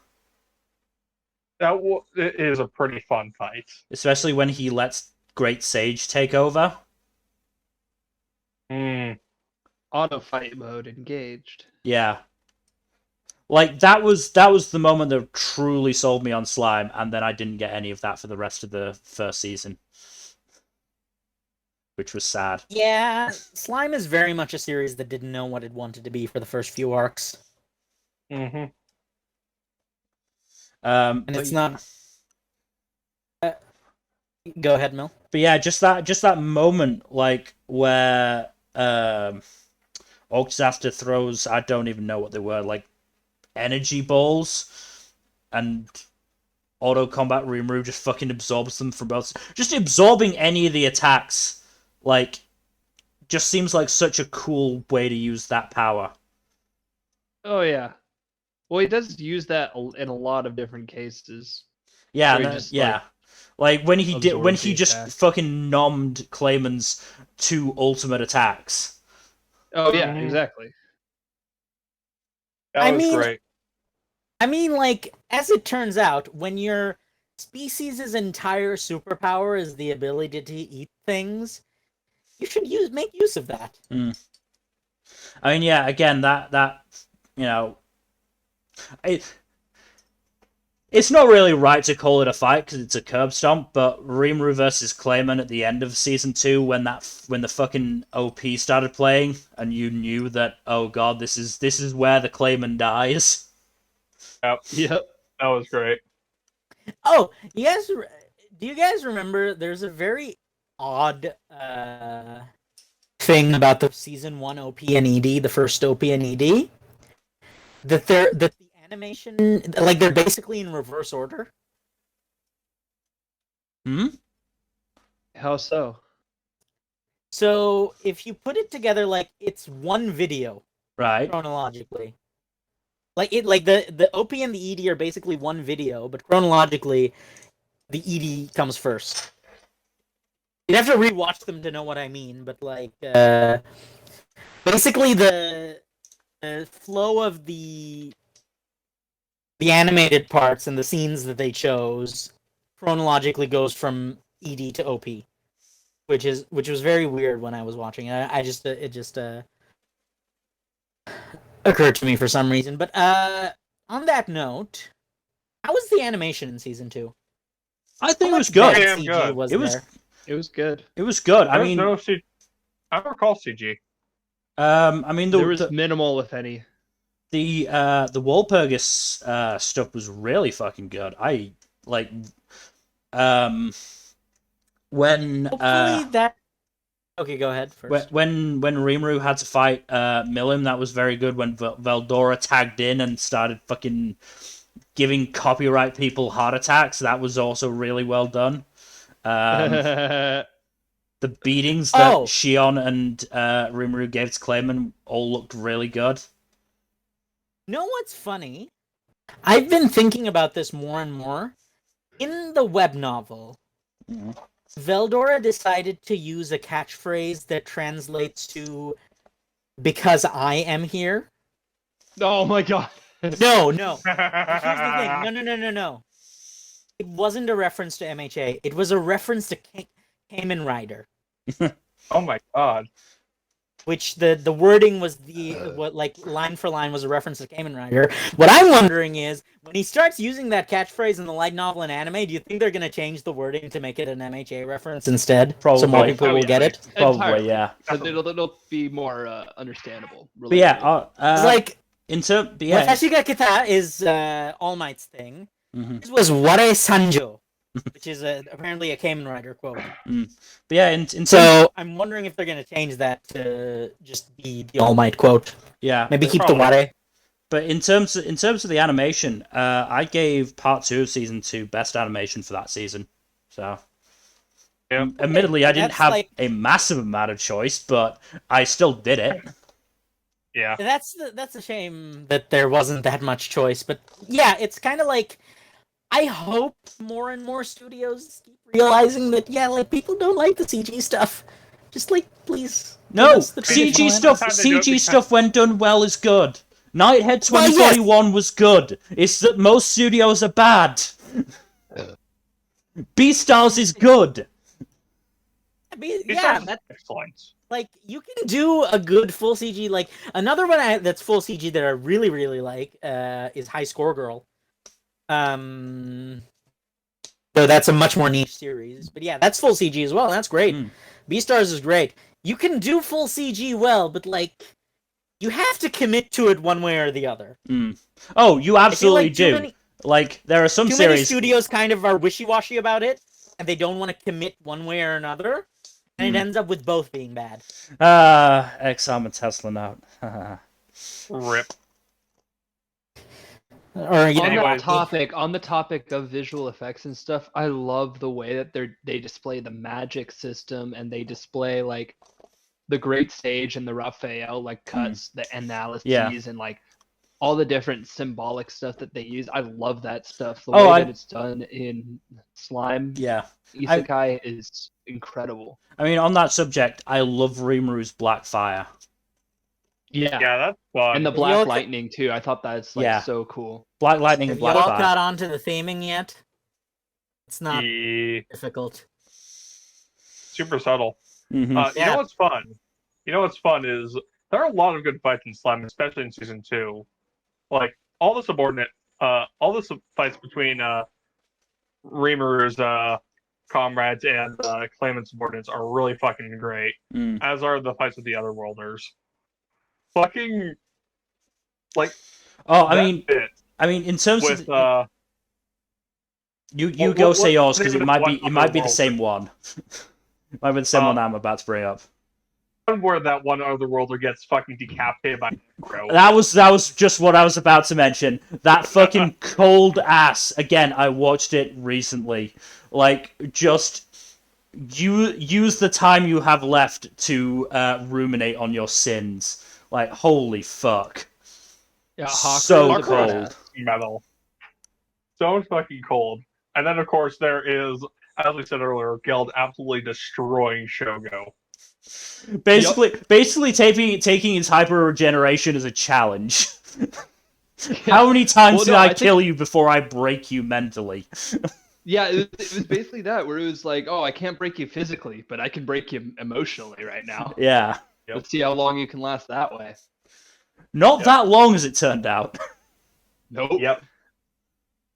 Oh, and then of course there was Benny Maru just one-shotting the Reborn Charybdis, Oh, which was God. actually that was actually a really great demonstration of how strong he Yeah. and the other I like- ogres yeah. have become. I liked Can we that just use of Charybdis. Can we agree that Benimaru is the generic shonen protagonist? Yes. But Well, him and Gobta in different ways. Benimaru is the Gobota is the shonen comic relief. yeah, With but surprising depth that is actually a trope. Benimaru is the generic shonen protagonist works because he's not the focal point. Yes. Yeah. In the same way, Soe is the generic shonen lancer. Yeah. Yeah, You it's realize like- the orcs are literally the generic shonen cast? Yeah. Yeah. The ogres, you mean? Yeah, you got Oh, right, the ogres, the Oni. Yeah. They're Oni. Yeah, Let's the be Oni. real, they're Oni. Yes, they're they're not Oni. ogres. Yeah, Okay. they're Oni. They're Oni.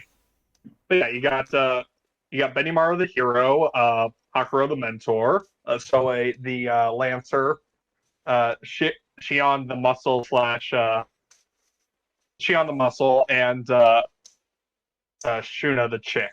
Mm-hmm. And also you got the blacksmith dude whose name I keep forgetting. The one ogre, the one Oni that doesn't really matter. Yeah, Yeah. I forgot he existed. I literally forgot he yeah. existed. But Kurobe. no, he's Kurobe. relevant later on. He's relevant in later arcs. Kurobe is his name. Okay. But Yeah, yeah, it's what, just- I mean, while we're talking about the Oni, I love their introduction scene as well. It's fun. It's really fun. Like as I said, Well, that it's also a middle good way that to middle show Rebirth portion, curb stomping people. yeah, that middle portion of season 1 is genuinely really good. I really enjoyed Shizu, the Oni introduction, and then the Overlord arc. It was just everything surrounding that sort of disappointed me greatly.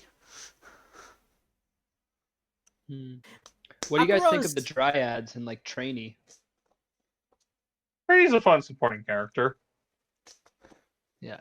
What do you think of her kind of going from Rimuru to just like really doting on Romarice? Like it made sense to me, kind of, but I want to know what your guys' thoughts are. I mean, Romarice is basically a nature goddess in fairy Literally slash is demon form. actually. Yeah. Not basically. I think she's literally the goddess of the wilds in that series. Yep. Makes sense. That's Which yeah. again, really, that should tell you about her where she stands in the power scale. Yeah, Because I believe, okay, Yeah. historically, if we're gonna name historically the most powerful characters in universe, it goes Veldanava at the top. Then I would say Ramirez at her peak is top 3. Yeah. It's kind of a toss-up between her and Gi. Yes, Yeah. it's a toss-up. Because Like, didn't they- Gi destroy like 2 whole kingdoms or something like that? Something like that. He could destroy 2 whole planets if he wanted to, but he just chooses not to. Yeah. He's too lazy. he lives on that planet, so why should he bother destroying it? Yes, precisely. He kind of likes some of the planet, I'm sure. Yeah. Oh, you know, I mean, if he destroys the planet, who's he gonna have sex with? Yeah. That does seem to be a driving character trait of his. Funnily is his enough, sexuality. you know what's funny though? He doesn't actually bang. He's relatively celibate, like canonically. I imagine. yeah, I imagine like, somebody there's has. I imagine somebody has to be a certain like power level to survive. No, Yeah. it's more that he's kind of Part look. of it, yeah. You want me to be straight with you? Guy kind of has an entire romantic subplot, backstory, tragedy sort of deal going on. oh, That's going to be explored later on. I also think he's like Goku and he's like power level sexual. No, he is very definitely not. No. he is canonically bi, but beyond Yes. that, like, He is canonically in a love triangle with like a dude and a girl. yes. A true love triangle or a love corner? I think What it's a is- true love triangle if I recall correctly. Ooh, don't get many of those. Yeah, I think it's girl likes him, he likes guy, that guy likes girl. I believe it's like a true triangle. Ooh, cool. I Yeah, believe. I might be right. It's been a while. It'll get elaborated on. Basically, Guy's going to be very important later on. Oh, Like, I he's going to hadn't be an guessed. actual character. I hadn't Oh, I fucking bet. guessed. They did build him up a lot and like show a lot of his personality at first. I love that he's kind of got that like a bit of carefree attitude. Like I do like that about his character. I think that's gonna make him entertaining. Mm-hmm. I do know that he is a lot more relevant later on, but he doesn't really do much in the initial bits since his introduction, beyond presiding over the Demon Lord Summit. Okay. You know what? I will say one thing that as a as a sort of a trope maker, one thing that Slime kind of popularized that I'm really not a fan of is the whole, yes, Japanese food is the greatest in the world, and these people from another world have never tasted good food because apparently seasoning didn't exist until Japan came into existence. Oh yeah, I'm not a fan of that. I understand Yeah, some it's of a it bit in the annoying. sense that like medieval food generally like is not as good as modern No, food. but like in context, they have a pretty, it's like a feudalistic society, but overall their society is pretty advanced. They have seasonings, or at least they should. In most of the societies I've That come across, being said, I did get some enjoyment out of the outrage that the Otherworlders had that like, damn, these monsters are living better than us. What the fuck?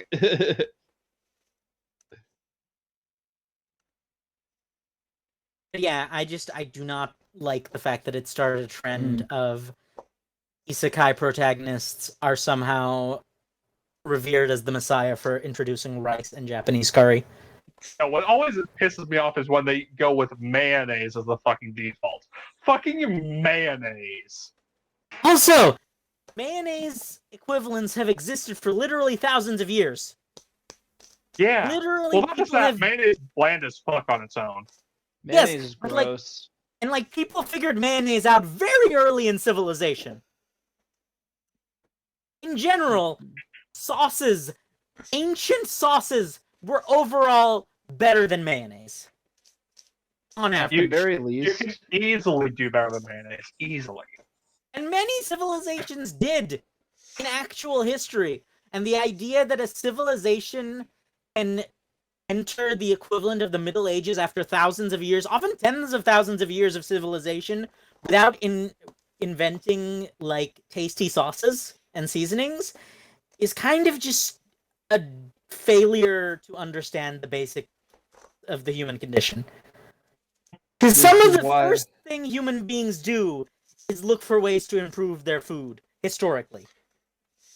This is why communism doesn't work. Oh, shut up. There are many reasons why communism doesn't work, but this is not that podcast, nor is it the food history podcast. So, moving on. It's just something as the only peeve of thing mine to is that slime anime in which food is like relevant is when Rimuru can taste food again when he finally gets the human form, and B, knowing that Shion cannot cook for shit. Well, no, there is also But at some point him, she learns a unique skill that like protects her from that. No, there is actually another thing. When Rimuru gives Mil the taste of the specially made honey from the forest to stop her from murdering him. Because it makes sense for a 1,000-year-old dragon who has people waiting on her hand and foot at all times and has a fondness for delicious food. It makes sense for her to have never tasted honey. Moving away from the food history podcast, we've got two groups of characters that we haven't really discussed yet. The Beast Kingdom trio and the two groups of human adventurers. Oh yeah, it's because they're not really ever relevant. The Beasketeers are pretty cool. I like Snake Mommy. I like Snake Girl's fight is... against that one crazy dude. Can't remember his name. I think the problem with both of those groups is that while they are kind of cool in the early game, early game. They don't scale at all. Mm. Even now, they're basically irrelevant. Like at the point where the anime is. Unless Well, they yeah, got the but power-ups. I mean, they kind of just get outclassed very easily by the fact that like Rimuru and Co have just leveled up quite a bit. They just hardcore level grind. Yeah.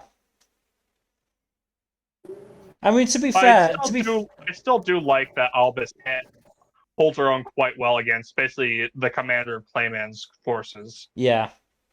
And to be fair, I don't think the humans were ever like established They were as never being meant to be anywhere relevant. near like anyone strong from Rimuru's kingdom. The humans are very much meant to be the sort of audience avatar. Also, You know, like the only human that we've seen that is like strong enough to ruffle stomp most of the cast is Hinata. I will say, Leon also used to be Please- human, although I please, don't think if he's it's- considered that anymore. Fuzzy, if it's based on stuff that happens later in the series, please don't just say. well, no, I was gonna say there are humans that have shown up in the first 2 seasons of the anime that just haven't shown off what they're capable of. I mean, probably right. Yuki as well. That fuck. Oh, Yeah, I think Yuki is a lot more powerful, but he's Oh, an yeah, Otherworlder, so he doesn't count. oh yeah, that thing with Yuki. He, Go ahead and oh say yeah, the thing with Yuki.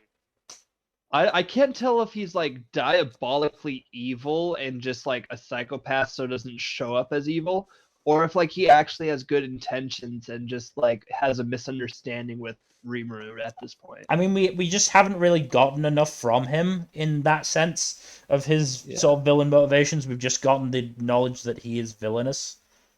Yeah, and that he sold out Rimuru to the Western Holy Church. That is pretty much cemented to be him that Mhm. did He that. basically he basically set up Rimuru to fight Hinata. Yeah. And I mean, yeah, I have thoughts on Yuki that I can't say. So moving on from Yuki, how do you guys feel about the fact that this is another thing that this series kind of pioneered alongside Spider Sakai is the idea that isekaiing is kind of a commonplace occurrence. Oh yeah, It's sort of just a thing that happens very frequently, which really, in hindsight, is much more sensible than the stories in which the isekai person is the only person that it's ever happened to ever. Yeah. I do think that it's interesting that they do that. I do like it, and I do also like that the isekai characters are of varying power levels. Not all of them are uniformly strong or weak. Mm. You got characters like they're all fairly strong on base, but they are varying levels of strong. Mm. So you got guys like Kyoya, who is a weak but skill type, and then you got characters who are just beefed up, extremely powerful, like Hinata and Rimuru. Hinata's even more in the middle ground. Even I think better example. By what we've seen in the anime, Hinata's very strong. I mean, in terms of, okay, go ahead, Mel. I mean, I was gonna sort of take it away from what Jack was saying. So, if you've got a point to add to that, you can. Yeah, But- no. Well, I was gonna say something important to note is that Hinata's not necessarily. I think it's better to judge the Otherworlders by their starting point because Hinata is, yes, she's strong now, but her starting point was nowhere near as strong as Rimuru's. She's just had more time. Right? Like, her power set is not inherently as busted as Rimuru's. Rimuru is kind of hacks. Right? Like, that's the thing. And what's funny Again, is that that's going to have proper we've, relevance yeah, later, but we've said Rimuru gets through a lot of his problems through sheer power. And cheating. Or through sheer just like, I'm gonna eat this thing. No, Yeah. Rimuru. Okay, if we're gonna be completely honest, Rimuru gets through all of his situations because Great Sage. Yeah. Great Sage does kind of carry him, yeah. He is entirely carried by Great Sage, and oh god, there's like some things I need to talk about that you guys need to like read ahead. I'm Well, gonna I do- explode. if this helps you at all, Fuzz, I do have a sneaking suspicion that there is a catch when it comes to Great Sage / Raphael. Like, I do feel like something's gonna come up with that, where it's like it's either not gonna be infallible, or God forbid, it's gonna be something that gets enough of a mind of its own that it turns on Rimuru at some point. I plead the fifth. Not saying anything. Yeah. I'm not saying anything. I know more than Jack does, and I'm not saying anything either. I mean, so wait, Jack, you know something about that? I'm sorry. I kind of missed the part of what Dylan said. Okay, fair enough. We won't What repeat did it because you say? I'm fairly sure he's right. I think I am. In some way. What did he say?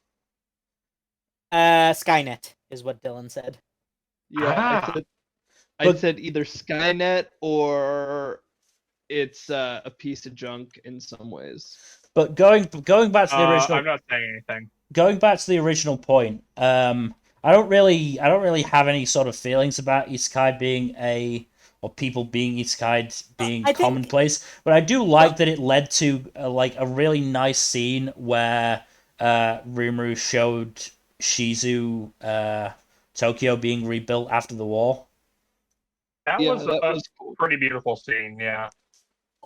So I think I more meant the idea of using isekai, like making the isekai have actual plot relevance as opposed to just being okay, yeah, basically just a plot device to dump this guy in a world.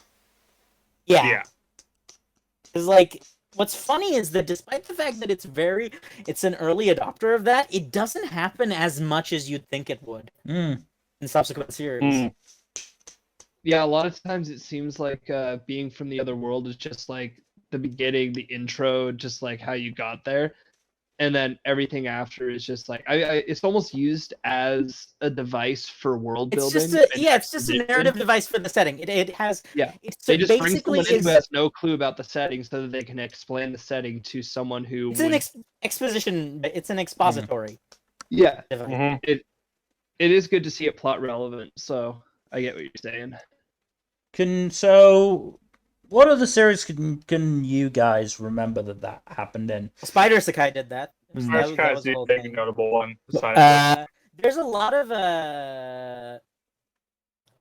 Log Horizon is the other big one. Log Horizon, that's the other big one. Log Horizon's a bit of an interesting case in and of itself. Well, if you talk about Log Horizon, then you got to talk about SAO. No, SAO is totally different. I think Log Horizon and SAO are completely different genres. I do not agree with the idea of calling SAO an isekai of any sort. I mean, the first half of the first season is. I mean, the one one like 400 episodes. It's an anime that's 12 episodes out of what, like 100? That's what I'm saying. It's an anime that starts with an isekai arc. But yeah, the one that I was going to mention is Drifters. Yes. Yeah, that's definitely one. But yeah, a lot of pretty good series do in fact make use of that. And I think it's very interesting when it isn't an advantage. Yeah. So that's not the case in Slime, but it is. There are some series where, for example, there's this one Korean series called something Sword King. It's interesting, but apparently, because of the actions of isekai protagonists in the universe, they have a standing kill order.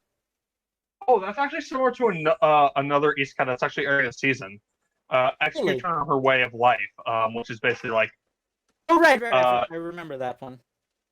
Yeah, isekai characters have become so commonplace, and the mechanic by which they're isekai'd basically turns them into walking human disasters that need to be killed before they cause like great cataclysms.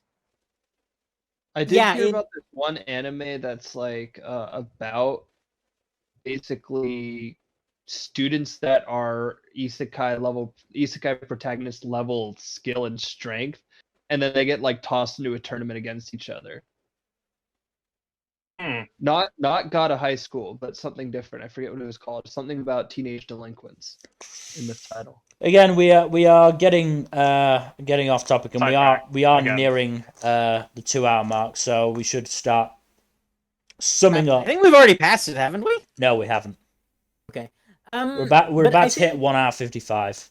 Okay, but I think but basically what I'm trying to say is, it's very interesting to me what things that Slime Sakai was a pioneer in many ways. Yeah.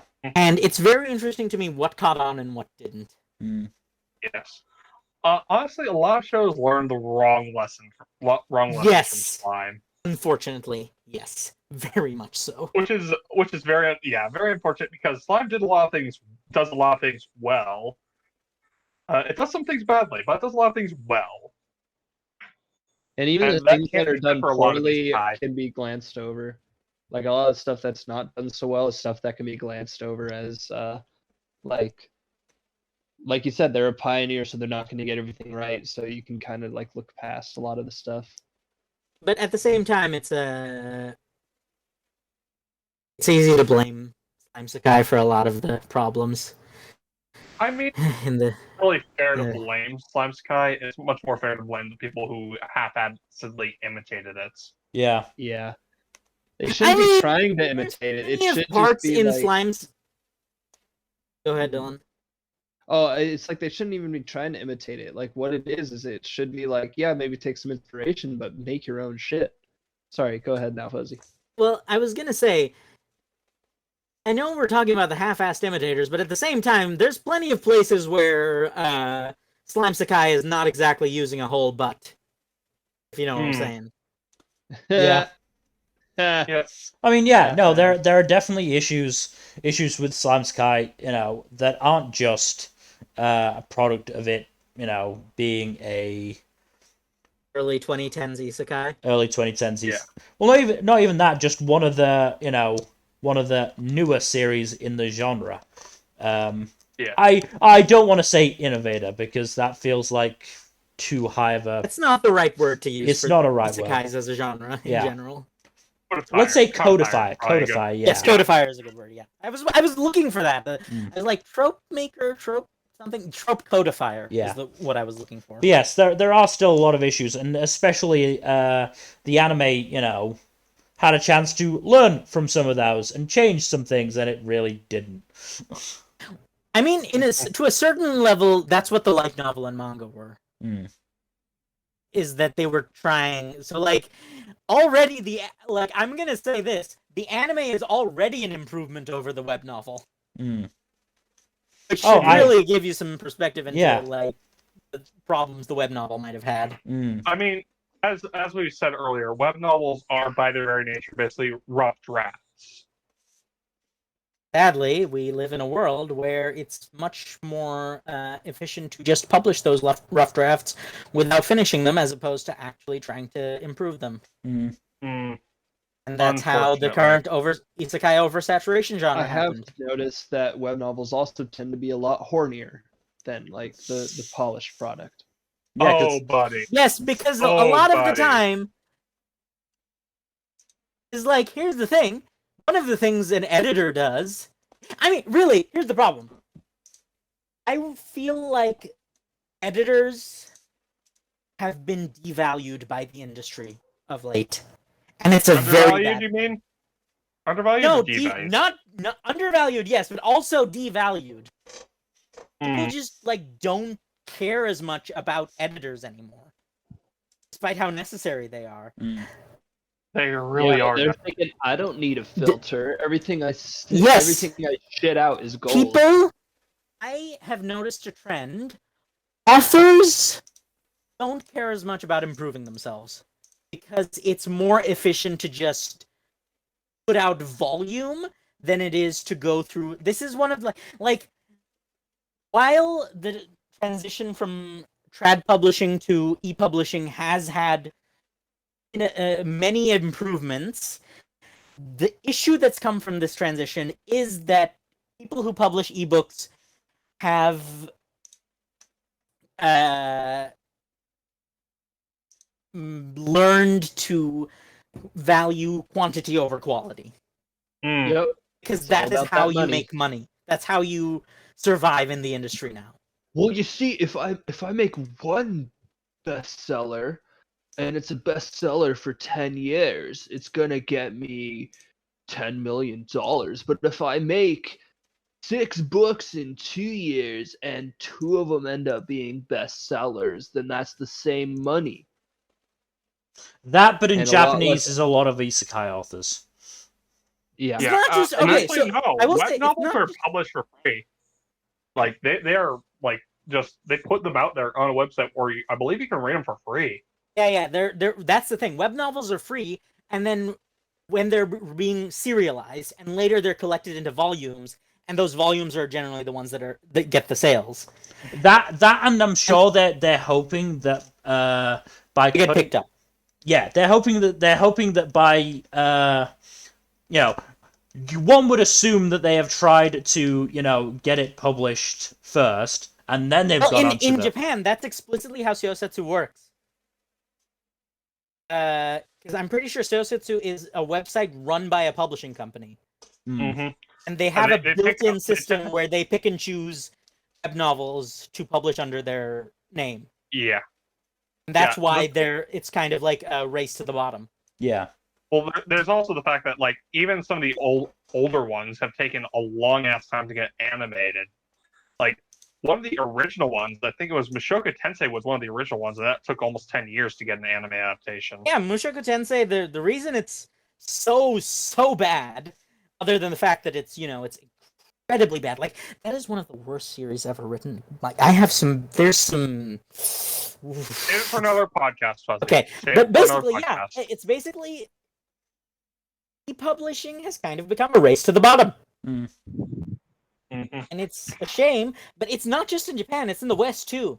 The advent of Kindle I've Unlimited, seen some of those Kindle Unlimited originals. Kindle Unlimited, Royal Road, Wattpad, all of the Scribble Hub, all of the web novel publishing stuff in the West has also created a race to the bottom. In Japan, it's dominated by isekais.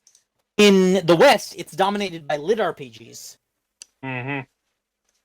And in China, it's dominated by cultivation novels. Yep. Korea is mostly villainous novels and regression novels. Yeah, there's always a dominant to these things. Mm-hmm. Anyway, we have hit the 2-hour mark, and I feel like we've stopped really talking about slime and more talking about the genre surrounding it, or the surrounding genre as a whole. I mean, it's kind of fair because slime is one of the older ones and very influential, so it does make sense. Yes, but we can't talk about one without the other. We do have, I'm fairly sure we have, 3 stages, 3 waves of isekai on the potential topics list, so... Slime is one of the first ones of the second wave. At least in terms of the anime, yeah. Yeah. Well, the light novels too. But, yeah, so, for a little preview primer, we basically defined 3 quote-unquote waves of isekai in terms of, like, they're presented. You defined it. I'm not having any part of isekai. Fair enough. But what I kind of came down to was there's basically 3 waves of isekai fiction that have come out of Japan. The first wave is, like, the traditional 90s stuff, with stuff like Inuyasha, Escaflowne, Digimon, Magic Knight Rare, yeah, stuff like that. Most of those are more shoujo type stuff and female led, and that's like the proto isekai, much more portal fantasy than what we consider isekai today. Second wave is stuff that start with like Sword Art Online, Log Horizon, Slime Isekai, stuff like that. Very traditional power fantasy stuff. And the third wave is more subversion of the second wave, where you get stuff like the villainess isekai, the deconstructions like ReZero. I would say villainous series are kind of a category of their own. That's a much more complicated genre than. Well, I think it's not fair to lump it into the same genre as isekai. I would not classify that as third wave. I would say, yes, the deconstruction stuff is more third wave. yeah, deconstructions like ReZero or parodies like Konosuba would be the third wave. Well, that's what you'll get to discuss when we finally get to scheduling that particular podcast. I will be getting a week Konosuba, off. which is a copy of the Trials of Apollo. Let's be real. I'm just kidding. Let's go. Okay. Anyways, But yeah, I'll be getting a week off on that particular week when we schedule it. But that will not be this coming week. This coming week, tomorrow, we have D&D. We will be getting through the latest Dracolich Boss piece fight. fight. Hope so. If it kills us, Hope not. I'm gonna die. maybe kind of will get his first TPK. we'll see. So that's happening. That's going to be starting right on the dot, 6 o'clock, maybe 6 o'clock British time. So work backwards or forwards from there, depending on where you are. I'm not doing that math, It's gonna be honestly. about 10 a.m. on West Coast American time. Yeah. No, it'll be exactly that, if not a bit earlier, because, yeah, we're going to be taking a couple of weeks break after that, and we really need to get this done. It's a big boss fight, so we need to get through it. Yeah, And the we aftermath, do not want a cliffhanger going into a couple of weeks break. Tuesday, I will be continuing Persona 4 Golden. Rise is now, well, will soon be a part of the investigation team. And Have you decided who you're banging yet? oh, I decided that from the very beginning. But I'm gonna keep it a secret for the audience. I'll tell you once we go off stream. Keep it a surprise for me as well. All right, fair enough.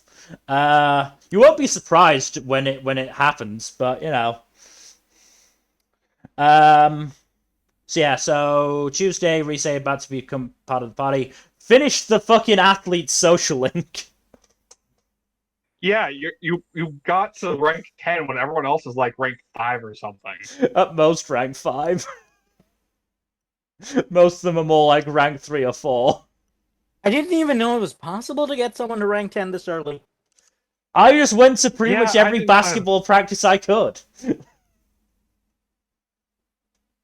Even Bill's on a the major basketball team. Yes, so Mill's thirstiness aside. yeah, Thursday should be Ace I think Attorney. we're going to be Ace Attorney, yeah. Yeah, I think we should be finishing the second Ace Attorney game that day, and then on Saturday we'll be doing the mid-season check-in for the spring animes. Woo woo! Talking about such quality series as Skeleton Isekai and what else? What other trash are we going to talk about? We won't be talking about Dawn of the Witch. I'm fairly sure we've all dropped that by now. Oh, dropped it like a hot rock. I'm so glad I don't watch seasonal anime anymore. Yes. Just listen to our podcast briefly to decide what's actually worth watching. You're still watching Trapped in a Dating Sim. Yes, it is not as awful as I thought it'd be. Wait. Is it the one with the murder mystery stuff? No. Okay, then I'm thinking of a different Trapped in a Dating Sim. But we also have, good shows like Birdie Wing. The fact that you had to think about that so long is worrying. It's not that I was having to think about it. I was having to think about which one I wanted to use first. There are a lot of good shows this season. So yeah, Birdie Wing, Heroines Run the Spy Show, Komi-san, Kaguya, and of course the season favorite, It's Your Boy, Kong Ming. I'm very curious about that. Basically, Zhuge Liang gets brought to the present day and becomes a music producer. yeah. I have not seen any of these or heard of any of them. Now, Your I'm boy, going to binge it. Your boy Kong Ming is actually really fucking good. Also, the OP is a banger. The OP is a banger. You guys are such weebs. Oh, shut the fuck up. You're part of it. You are part of this. Also, Not nearly as much I as you make guys are. I make no fucking bones about my weebness. Neither do I. I'm wearing a Persona 5 shirt right now, damn it. I got 2 anime calendars. I have a Straw Hat Pirate shirt. I'm surrounded by my various volumes of manga. I don't think I have a single anime thing other than I have an old water bottle that was sticker bombed with like Demon Slayer and Jujutsu Kaisen stuff. I have a volleyball because of Haikyuu. I had a coworker I'm that still was in the closet. obsessed with Haikyuu. But that's another story. Everyone should be obsessed with Haikyuu. When I find enough people to talk about it, I'm doing a podcast. You yeah, might no, have selected a I don't do number on sports anime because I watch enough sports in real life. I'll be able to get number. To be I fair, need one there's other two person kinds- at least. Is There's the two thing. kinds of sports anime. There's the sports anime that are about real sports, and then there's the sports anime that are magical battle shonen disguised as a sports anime. We've got both of those in this season of anime, to be fair. Because Birdie Wing is the shonen anime one, and then we've got the likes of Love All Play, Aoashi, Dance Dance Dancer. Yeah, I'm not into those. I'm more into the ones where they might as well be shooting kamehamehas at each other. I'm into both, though I prefer the more realistic types. Anyway, that's we've rambled basically for the last 9 minutes or so Sounds about right for us. on the outro. Why are you still surprised? We've been doing this for like 2 years. You should know what we're about by this point. A year and a half, I would say. Not quite 2 years. Yeah. Because we started, what was it? We started autumn, I think was it November or October 2020? Yeah, we started like late 2020. I think it was like September, October-ish. Yeah, it was around then. But yes, that's what you've got to look forward to in the next week. As always, thank you everybody for watching. Please do give us a follow here on Twitch and on Twitter for info for when we go live. And in terms of the Twitter, I post all the tier lists we do on there when the archives come out. So, if you're ever interested in that. Otherwise, hopefully, we will see you tomorrow in, how long? About 14 and a half hours. Yeah, that sounds about right. About 14 and a half hours for some more D&D. Good night. Bye-bye. Later.